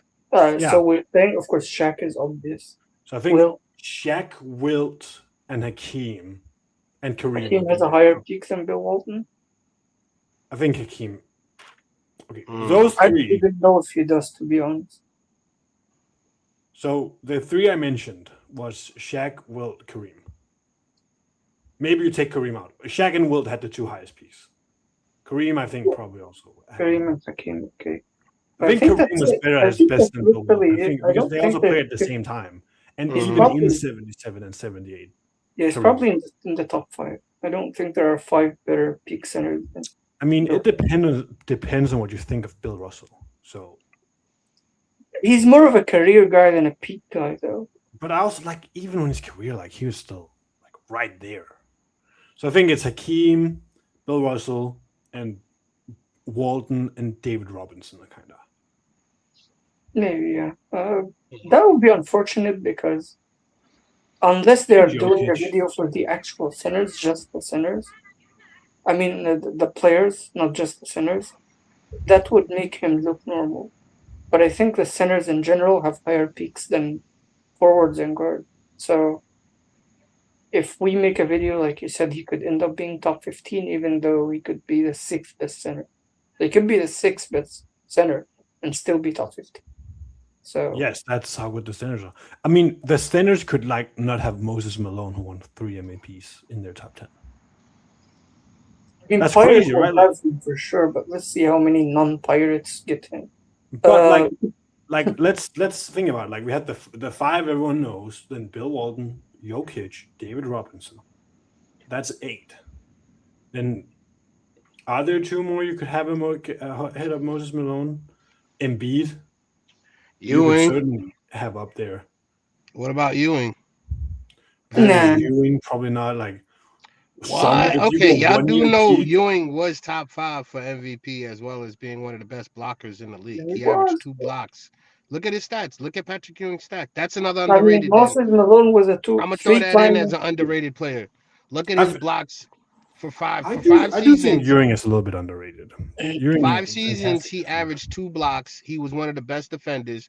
I think he didn't average, I don't remember, don't quote me, but I do remember him averaging like one season 21-9. He actually got 5th in MVP votes. And this is an era where Shaq was in, Hakeem was in. He was considered the 3rd best center, and he was always top 10. Like, whenever it came to centers, he was always top 5. So like, if you look at him, a lot of people don't even talk about Ewing and how he was as a defender. Mm-hmm. I mean, he was very good, but we're talking about MVPs, so Oh, I thought you were that's talking about all-time centers. Okay. My fault. no, no. We are talking about all-time centers, but my point was that a lot of centers were MVPs, so that's what's gonna make it hard for Ewing because even though he Yeah, finished he top wasn't 5, an MVP. Yeah, I thought you were just talking about like centers all time. My fault. we're talking about peaks, and if Peaks, yeah, everyone with is winning MVP. MVPs at their peak, and he's Yeah. not even finishing second, that's gonna be tough. Yeah. So Yeah, the MVPs are kind of Dave Cowens, Willis Reed, like Yeah. Wes Unseld. I think no, okay, was on Moses Zelda is not better than what you're doing for Moses sure. better than him. I mean, the guy you would Well, have to say is Tim. The guy you would have to say is Tim Duncan. He's probably going to be listed at power forward or Anthony center. Davis, but you could also list him at You center. think I Anthony mean, Davis is underrated? Tim Oh Duncan. yeah, I forgot about him. He's on my. Yeah, I do think Anthony Davis is very underrated. Actually, I was thinking of him earlier because I I did think that The I think conversation. injury. he is overrated, like in the league right now, because I think people don't think about how bad he was last year. Like, and also last year, like we were having PC was like up here ranking him as a top 5 player, which was Yeah, I insane. know. Like that Bro, was They do that a disgusting. lot. when I first went on PC, the first time ever for me on PC, I had basically like to defend AD because I was the only one who thought he was top 5, top 6 in 2023. I don't understand how the consensus around him was like 9 through 11 at that time. So yes, at that time he was underrated. I mean, that 2020 season is one of the best ever. Like that 20 season was so good. And in 2023 Mhm. he was also so good. 2018, like I think 2019 even like 20 people forget about 2019 because it was just a shit show with the Pelicans because he asked out and they didn't want to trade him and like but he was still amazing and in 2018 he was amazing in How 2020 many amazing. games did they play in 2019? I think in 2019 he played like 50 60 games because they shut him down. Like he didn't even get hurt, they just sat him because they Yeah, wanted I to. remember them shutting him down, but I don't remember when it happened. So I was asking. So it was, but it was also like they put him on a minutes limit because the league told them they had to play him if they couldn't find an excuse. Yeah, Like, Mm. so I think Anthony Davis is definitely one of the most underrated players. I mean, I actually, remember when I think they where did he's the power forward episode, it was people that said it's ridiculous to say he's better than Kevin McHale or bruh. Charles Barkley or guys like that, and I just You know what where I think he's underrated? The air taxing people. When people say that they air tax, I think it's mostly disingenuous because of the lack of inclusion for AD. It's always KD would cook these guys in the night. LeBron would cook these guys. I mean, Steph 80 would. would fry these people. AD would destroy everyone. Not just like if you're just putting AD and he's healthy in any other year, any other he's like except maybe the 2000s, but in the 90s and 80s, if we're going to air tax these guys, why isn't AD better than like David Robinson and even Hakeem? And it's the defense. Yeah, Cause like, those two were good He's one players. of the I best can't lie, but defenders like, ever. yeah, but his defense would be more along the lines of David Robinson to me than it would be Hakeem. Like Hakeem, like for a whole decade, averaged 4 blocks. Like I Okay, mean, but Wemby's Anthony probably if the only Davis, MJ like, and exception to Hakeem are the only players better than him in the 90s, then I mean, era taxing if we're era taxing, then he that. should Anthony be in this. Davis at like year 3 when he was 21 was like one of the best players in the league. No, that's what I'm saying. I can see him being compared to David Robinson more than I can with Hakeem because of the defense and the way he is Yeah, athletically, the way he's able to score, the way he's able to be in transition. I can see him more of a of that type of player. Like he's the 2.0 version. But of I course, also through the think injury, the that's injury what kills part him. of AD is so like I think It's people unfair. like he's not missing that many games as people are saying. Like No, they're people, holding him out all right. Like yeah. sometimes There were times in which he played more games than the defensive player of the year, and he and still it did. wasn't oh, you even talking that. about the Rudy Like Gobert one? Yeah, that one was disgusting because when he played less games than freaking Darren Jackson Jr., they said games played is the reason he didn't win it. no, I'm sorry, but the gap is crazy. I remember mean, when Like, he came back healthy and he had like that 10 game stretch where he was looking like old AD? I think it was on the Mavs. And then all of a sudden they like just stopped him. Like sometimes I think that the organization was just like stopping him from playing. I So I'm mean, not gonna say his injuries were all his. Like some I of them, mean, they he were said just he's like gonna play protecting him. 82 his games his this season. first 7 years, like he played 64, Hmm. 67, 68, 61, 50, 75, 75, then 56 the year they held him out, so that doesn't count. Then Hmm. 62 in the bubble year where there were 72 games, so he missed 10 games that year, which is fine. Then he plays 36, 40, and 56 with the Lakers. So and then he plays 76 again. But like he wasn't missing that much with injury. Yeah. Like this is not Joel Embiid or like these absurdly injured, chronically injured player. He just had some unfortunate missed time. Shaq He's like was he's like missing. he's like a Giannis. I hate to say it. Like if you look at Giannis last year, he only Yeah, played but 30 Giannis games, doesn't but get the yeah. injury prone rate, even though No, no. he's What I'm slightly. saying is like he still played 60 the last 4 years. Like you look at Giannis, like someone just schooled me in the chat about that. Giannis had like 63, 72 games, 67, 60 games the last 4 years. Yeah, it's like that. That's Like he'll have still enough. missing No, a I'm just quarter saying of the season. his unfortunate his injuries made his career look worse than it Yeah, it's really just was. timed So really bad. It's just yeah, playoff injuries all the time. yeah. Yeah. Like when you look at Jimmy Butler, when Jimmy Butler was doing his 90 plus in the playoffs, your boy only played 1.5 games. Like, what are we talking about? Like Giannis in that 5 game series. So I it's like I I wanted injuries to suck. mention I have my three kind of obvious names that I haven't said yet, but I But do need to talk about them before we leave. That's Right. Draymond Green, that's Kevin Garnett, and that's Manu Ginobili. I don't think what? they're How is underrated. Kevin Garnett None underrated? of these guys is underrated, bro. I think Kevin Garnett is a top 10 player of all time, and I think if you say that to certain people, they think you're insane. Wait, So wait, wait.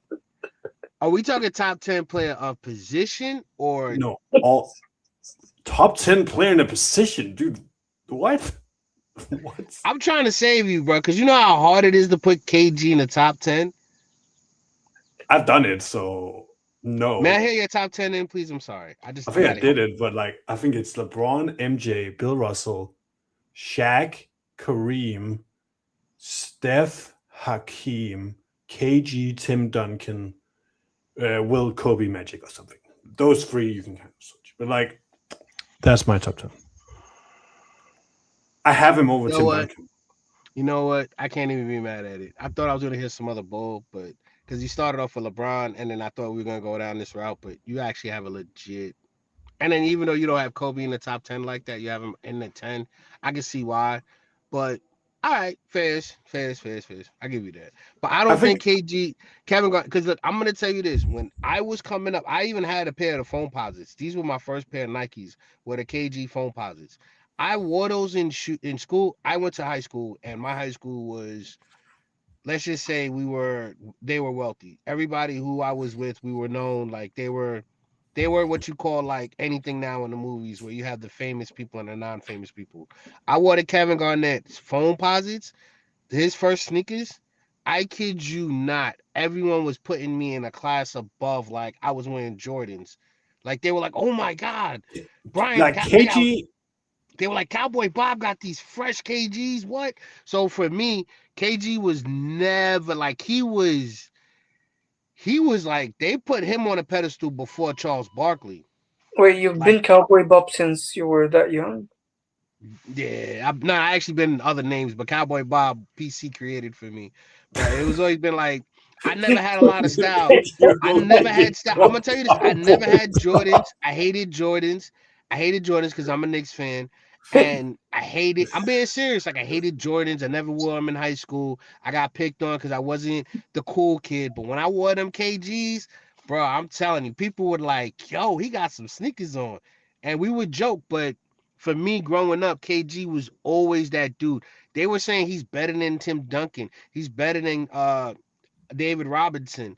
It's Like they because were he was. saying It's because he exactly. was. That's what I'm telling you. Like I don't ever remember. Like they were saying if him and Hakeem played together, no one would be able to stop them. And I'm like these are the I conversations I'm do, hearing. yeah. I do remember the first time I've ever looked up a top 10 thing. I don't know, I don't remember the website, but it was Hmm. a big website because it was on the top of the search results. That was when I first started watching, or like trying to look up basketball stuff, and Kevin Garnett was top 10 in '08, top 10 all time. Yeah. So he was viewed highly when he I played. think I It's think just just after he left Boston, I think everyone forgot how good he was in the 2000s. Like Yeah, because of the everyone Nets. is like it like after they retired in 2016. If you said like Kevin Garnett was better than Tim Duncan, everyone looked at you like you were crazy. Like Hmm. yeah, but, everyone but was like, just 5 years earlier, it was perfectly debatable. Yep. exactly. But Hell, that's like even in that he got Minnesota before he underrated went to somewhere in the Boston. middle, like somewhere like 2012 and beyond. He got underrated for some reason. And now I Yeah. think we're finally getting back to what it should be like. Kevin Garnett is in conversation for top 10 all time. And I think Uh, it is. And I know this is a stupid thing to argue for, but football is not here, so I can say it. Video games had him as the highest rated player in like 3 straight games. yeah. And I He do had about agree, like like he was 99. probably rated in the 2000s. But for some reason in 2014, 15, 16, Yeah, 17, 18, 19, you'll never be the highest rated player in a video game if you're not arguably the best player in the and league. If that I do agree. he And I was think if that for I like think if 2K four, had made the game in 2015, But you know what's they crazy though? wouldn't have. What Like if they make the throwback roster, they would have rated Tim yeah, Duncan the second. They throwback probably rosters have. are always revisions. They have Kawhi Leonard as a 90 overall in the 2014 Spurs. what you gotta understand though He too was though. he was like 78 in the actual 2K14, but then in the retrospective uh team, in the Touche. throwback team, he's like 91. That was crazy. But I was gonna that's say why he I think also he's was eight. underrated. I think people forgot somehow. No, he's not underrated. He was 18 years old, being a beast. Like this guy came in the league out of high I school, agree, Cowboy. slapping I people with agree. his own pimp. But Like but like in 2015, people forgot somehow. Somehow people just forgot about how good KG was for like 7 years. And then that thinking dude been a basketball made ball hut. greatest peaks, and then it came back. Nah, I don't know what I just think happened. that he got hurt. He got hurt a few times, and then people just didn't think he was the same because he switched up his game. But he still was the good defender. He played more team oriented. He didn't lead. That's what happened. He took a step back, and he played more team oriented behind Rondo and Paul Pierce, and they won. But they should have won back to back. Like they should have won multiple championships. But again, injuries. But KG to me, I'm not even gonna front to you. My friend who taught me basketball was a KG supporter. He was the one like Kevin Garnett was his like he emulated his game after Kevin Garnett. Dude, I'm looking from this is from 2016. ESPN Hmm. made a I think it was top 10 sixth power forwards list or ever. seventh. Kevin Garnett was fifth for power forwards. They had Wait, who's before him? Charles Barkley, Dirk, Karl Malone, and Tim Duncan ahead of him. Oh wait, was That's that the Charles Barkley on the Suns or was that him on the no, Rockets? it's in 2016. ESPN made a list where they asked a bunch of their writers to rank the best players at each position and also the best 10 Oh, players. okay. So kind of the same Mars did last year. Okay. And Kevin Garnett was fifth for power forwards. This He is should be like above. when he retired. Yeah. That's what I'm saying. Like at some point, people forgot how good Kevin Garnett was. I think He should be above Chuck. He should for He should have sure. been above Chuck. Yeah. He should have been Not Like above Chuck. just Shaq. I think particularly there because they played at the same time. It's atrocious. Yeah. But It's you It's a gotta lot better understand than though, like Carmelo. We can get it. They We don't had have to do Dirk, that. they had like the other guys I could understand. The other three I could understand, but Charles Barkley, I was like, nah. Charles to me would be five. And it's not because he didn't win a ring or nothing, but it was because Like Charles Barkley had one good season where he actually blew up. Like one really good season. And I think that was when he was on the Suns with Kenny Johnson and Dan Marley. I mean, Charles Barkley was an offensive engine. But he Uh, wasn't no he wasn't better than KG because KG could give you both sides of the ball and even he keep going. was no, he was a 6'4" Giannis. And another ain't KG the only guy that averaged his entire career a double double? Like ain't Kevin Garnett one of the few players to ever do that as well? I He's mean, the Like it's only. I something think like that. Like he's the only player in history to have the like points, rebounds, assists, steals, and blocks as a milestone. Um, no, I was talking about like he averaged for his career, like all games, everything, at least a double double for his career. He's one of the few people to do that.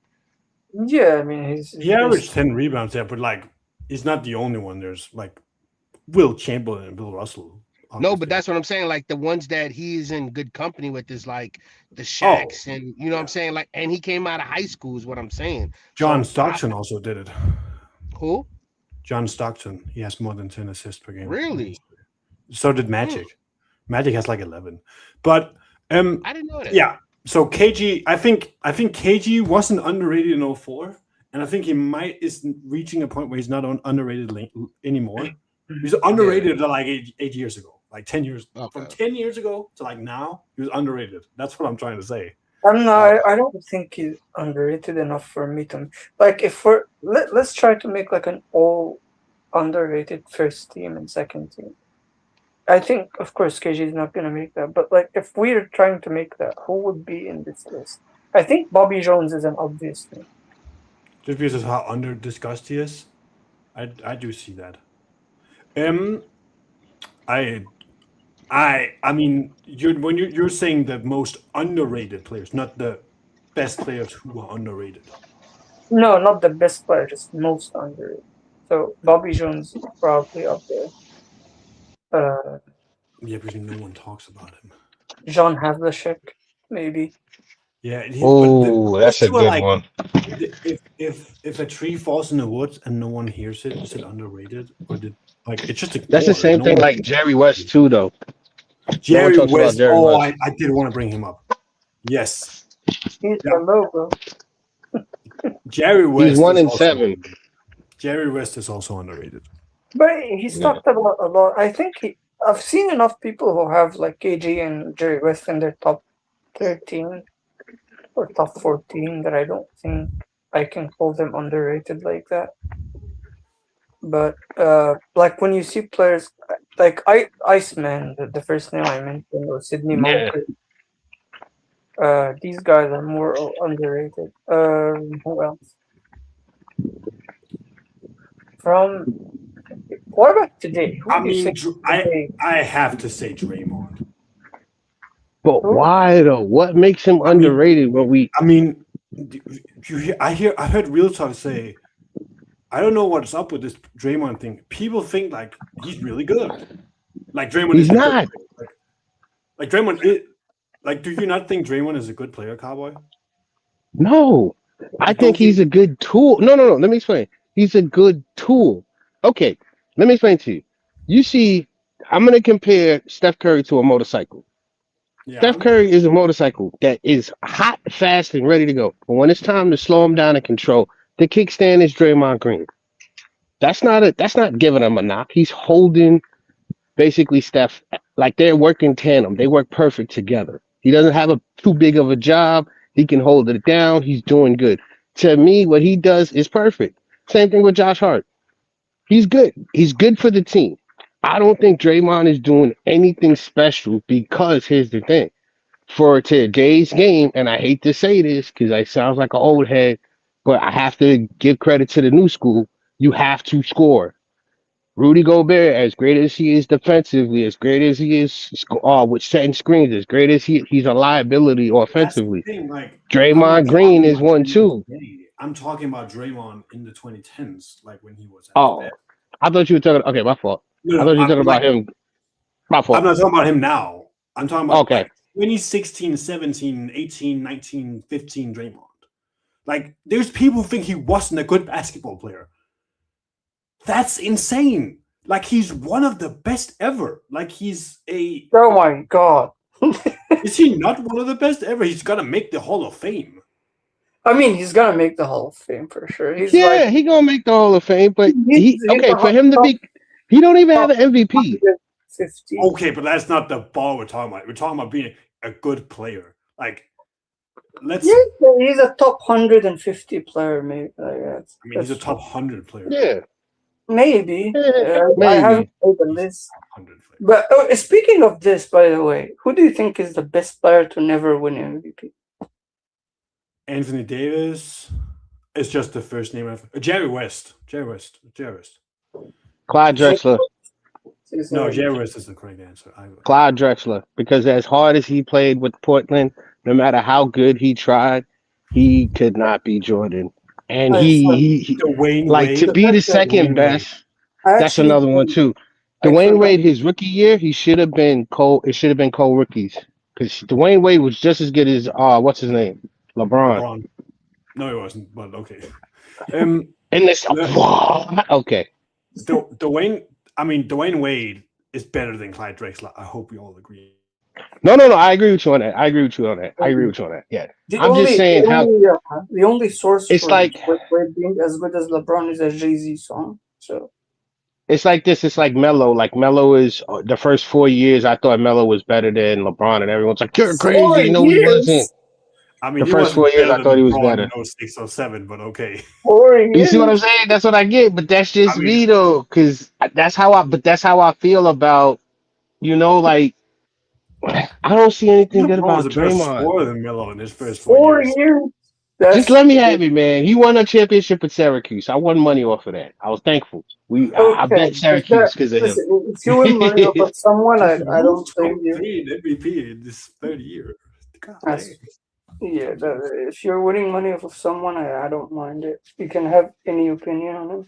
So there is But that. nah, it's just I don't know what Draymond really can do that's outstanding, like at that Except time. for like Because to me, it's just defense. common. Like what he did was basic. Defense. Is that not a thing he could do? He's But the in one today's game, player with defense don't really that's get that clout though. That's what I've I been mean, trying to tell y'all. Defense doesn't get the praise like it used to.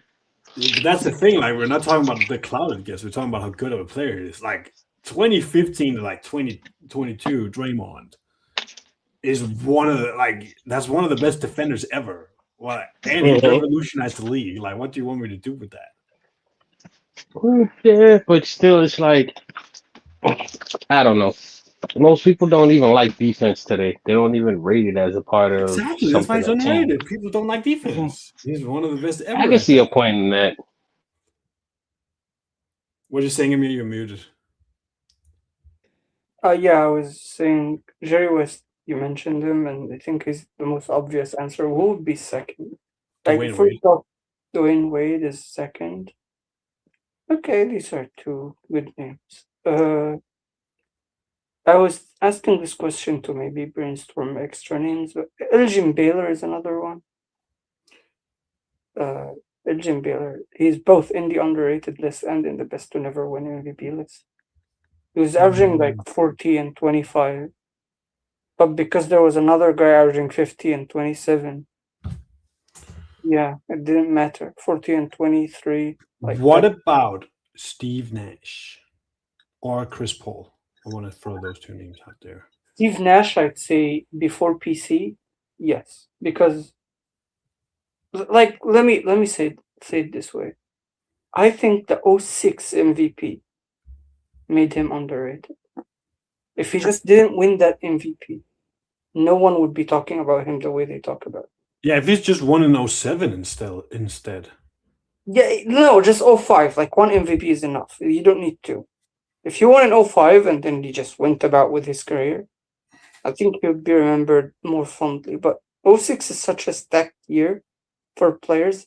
The fact that Dwayne Wade won the championship, the fact that Kobe had the season he had, Yeah, like this makes that season look bad. more memorable. Braun averaging like 31. Especially because LeBron as well. Especially because Dirk. the argument was weaker in '06 for a reason. '05, none of these guys had a good season. Kobe was injured and missed the playoffs. And his team, like Lamar Odom as well, was injured. And the rest of the team was Chucky Atkins and shout out to Chucky Atkins, bro. Like if Chucky Atkins is averaging like 38 minutes, anyway. So the LeBron was still young, Dwayne Wade was still young, Dirk and Duncan, like Duncan, KG, Dirk, these guys had down years. So Shaq finished second, which is out of nowhere. Uh, so I think '05 made sense. For the context of that season, '05 made a lot of sense. But '06, like really? Just because he's as good as '05? All of these guys It's had a because the Stoudemire wasn't there. That's the thing. all of these guys had a bounce back season and they were viewed as better players than him. Okay, who do you think should be on the next spot for Bobby Jones? I agree with that. Like he's not talked about enough. No, who's another I guy? would, yeah. Depends on how people feel about John Havlicek, but I want to put John Havlicek in there.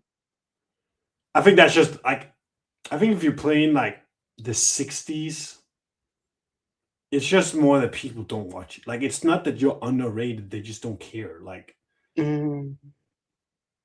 you get what I mean? I think we can get more of the '80s and like the post-merger players is what I'm trying to. Yeah, Like. do you want to put Iceman there or I do think he's a good name, shooting guard. Sidney Moncrief? Or yeah. I think George Gervin is probably going to be the name we should go with of those two. Yeah, Iceman, one of them ones. Fat Lever? We didn't mention Fat Lever. He was Again, averaging like 20 points, what is- 8 what is more- rebounds, and 8 assists. What about Reggie? Reggie Miller, I do think should definitely be on here because he was both underrated in his time and he's underrated now because he didn't get a lot of awards. Ain't sure. He never won. That's why. Yeah, Because if Reggie won, he would have been. When you're a winning player, but you don't win a championship, like the way you play is the winning player, and you don't win, it does hurt. I think Chris Paul is the modern example of this. He's such a valuable like winning player, but he ended his career ringless, so I think that will hurt. So like Reggie Miller now and maybe in 10 years, if we make a video like this, Chris Paul will be in it. I do think Chris Paul just in general is underrated now as well. Not as much as he will be. Because when you finish your career ringless, unless you were very dominant like a Joel Embiid or a Charles Barkley for that season, or just the players who were dominant for a season or a couple of seasons, and they were like the best player. If you weren't that, your longevity doesn't matter, your value doesn't matter, your contribution doesn't matter. People will just forget about you. Especially when you got a narrative around you that you were choking. I don't know where he got that narrative, to be honest. He was one of the clutchest playoff players I've ever seen. So, him and Steve Nash, by the way, because both of them get that reputation for absolutely no reason. Steve Nash and Chris Paul. They were both very clutch. Yeah, but I don't think they're underrated enough to be like all-time first team. So Reggie Miller makes more sense. So we could say who would be the most underrated center ever? So I think the two centers are just David Robinson and Bill Walton. Jack Sikma, I don't know. I think those two are like Bill Walton and David Robinson are the 1 and 2 for most underrated. Bill Walton. Let's go with Bill Walton. Yeah. Yeah, I agree. Bill Walton. Not shout out to Jack Sikma. Rudy would also have been a good shot, actually. The first stretch 5 ever, Jack Sikma. Shout out to him. Rudy is. Do we agree that Rudy Gobert is also underrated? He's become underrated lately because fans are very stupid, especially since COVID. Since that microphone moment, he's become underrated because he's been overhated since then. So, who's the most underrated point guard? I have a lot of biases in that position, so I don't know. It's could be Kyrie. No, not Kyrie. We have to classify what you mean as a point guard because Just the guys that listed as point guard on Basketball Reference. Westbrook. No, Not a bad shout. I do think he is getting underrated. He will be underrated in a few years, or maybe he will be properly rated. I don't know. Westbrook is very polarizing, though. Some people have him as like a top 3 point guard ever, and some people don't even have him as a top 10 or a top 15. It's Like, a little I've bit seen- of a stock. there was I'm this just video- saying a 20, 20, and 20 game. I don't know what to say. I've never seen that before. I just saw 20, a video 20, and from- 20. I think he's the Stockton kind where he's probably rated, but that's because people both under and overrate him. So it's like Yeah, The I size feel kind of weed each really, other out. it's probably the difference is with him. It's fans in general are higher on him than media members and like content creators. But he also has his big haters. Like Yeah, big. yeah, but like in social media maybe, but like most people I know personally love Russell Westbrook. So there's that. And also when it comes to Westbrook, I just saw a video of a guy like, and this is the floor, like having a low floor. Talk about having a low floor. A guy who's highly followed. He has a lot of followers on YouTube and TikTok. He's a white dude that makes these top 10, top 20 lists. He said Russell Westbrook is not a top 25 point guard, like a top 20 point guard of all time. And this to me is very disrespectful. Like, it's one thing to say he's not top 10, but to say he's not top 20, that's disgusting. But yeah, that happened. In So missing of better names, I am gonna just say it should be the Chris Paul and Steve Nash. I think no, those. I think there will be better names if we just think. I mean, Jerry West is probably a better name, but We can say Jerry West. I think Jerry West is a fine name actually. Let's go with Jerry. there's also Walt Frazier. Walt There, Frazier's a good one. uh, Mark Price. Mark Cowboy Buck Price. mentioned him. Uh, actually, talent-wise, just talent-wise, Baron Davis. There's nothing he couldn't do, but he just, I don't know what was wrong there. But yeah, Gilbert Arenas, bro.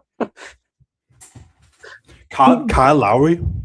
Just yeah, Kyle Lowry for sure. Big Gilbert Arenas though, 30 points. So okay, I gotta go in a little bit, but for the second teams, I would just say Manuel shooting guard, KG and Draymond as the forwards. I do not agree with Manu at all. Especially after watching that video of people saying like 8 is too low. That's crazy. When was that? The video was Oh, with Mars. That was crazy. If everyone thinks you're a top 10 shooting guard, even though you came off the bench, I'm sorry, you're not underrated. That's we're crazy. finally reaching equilibrium with Manu. I like No, he was always that popular. I don't remember him being No, it on. was.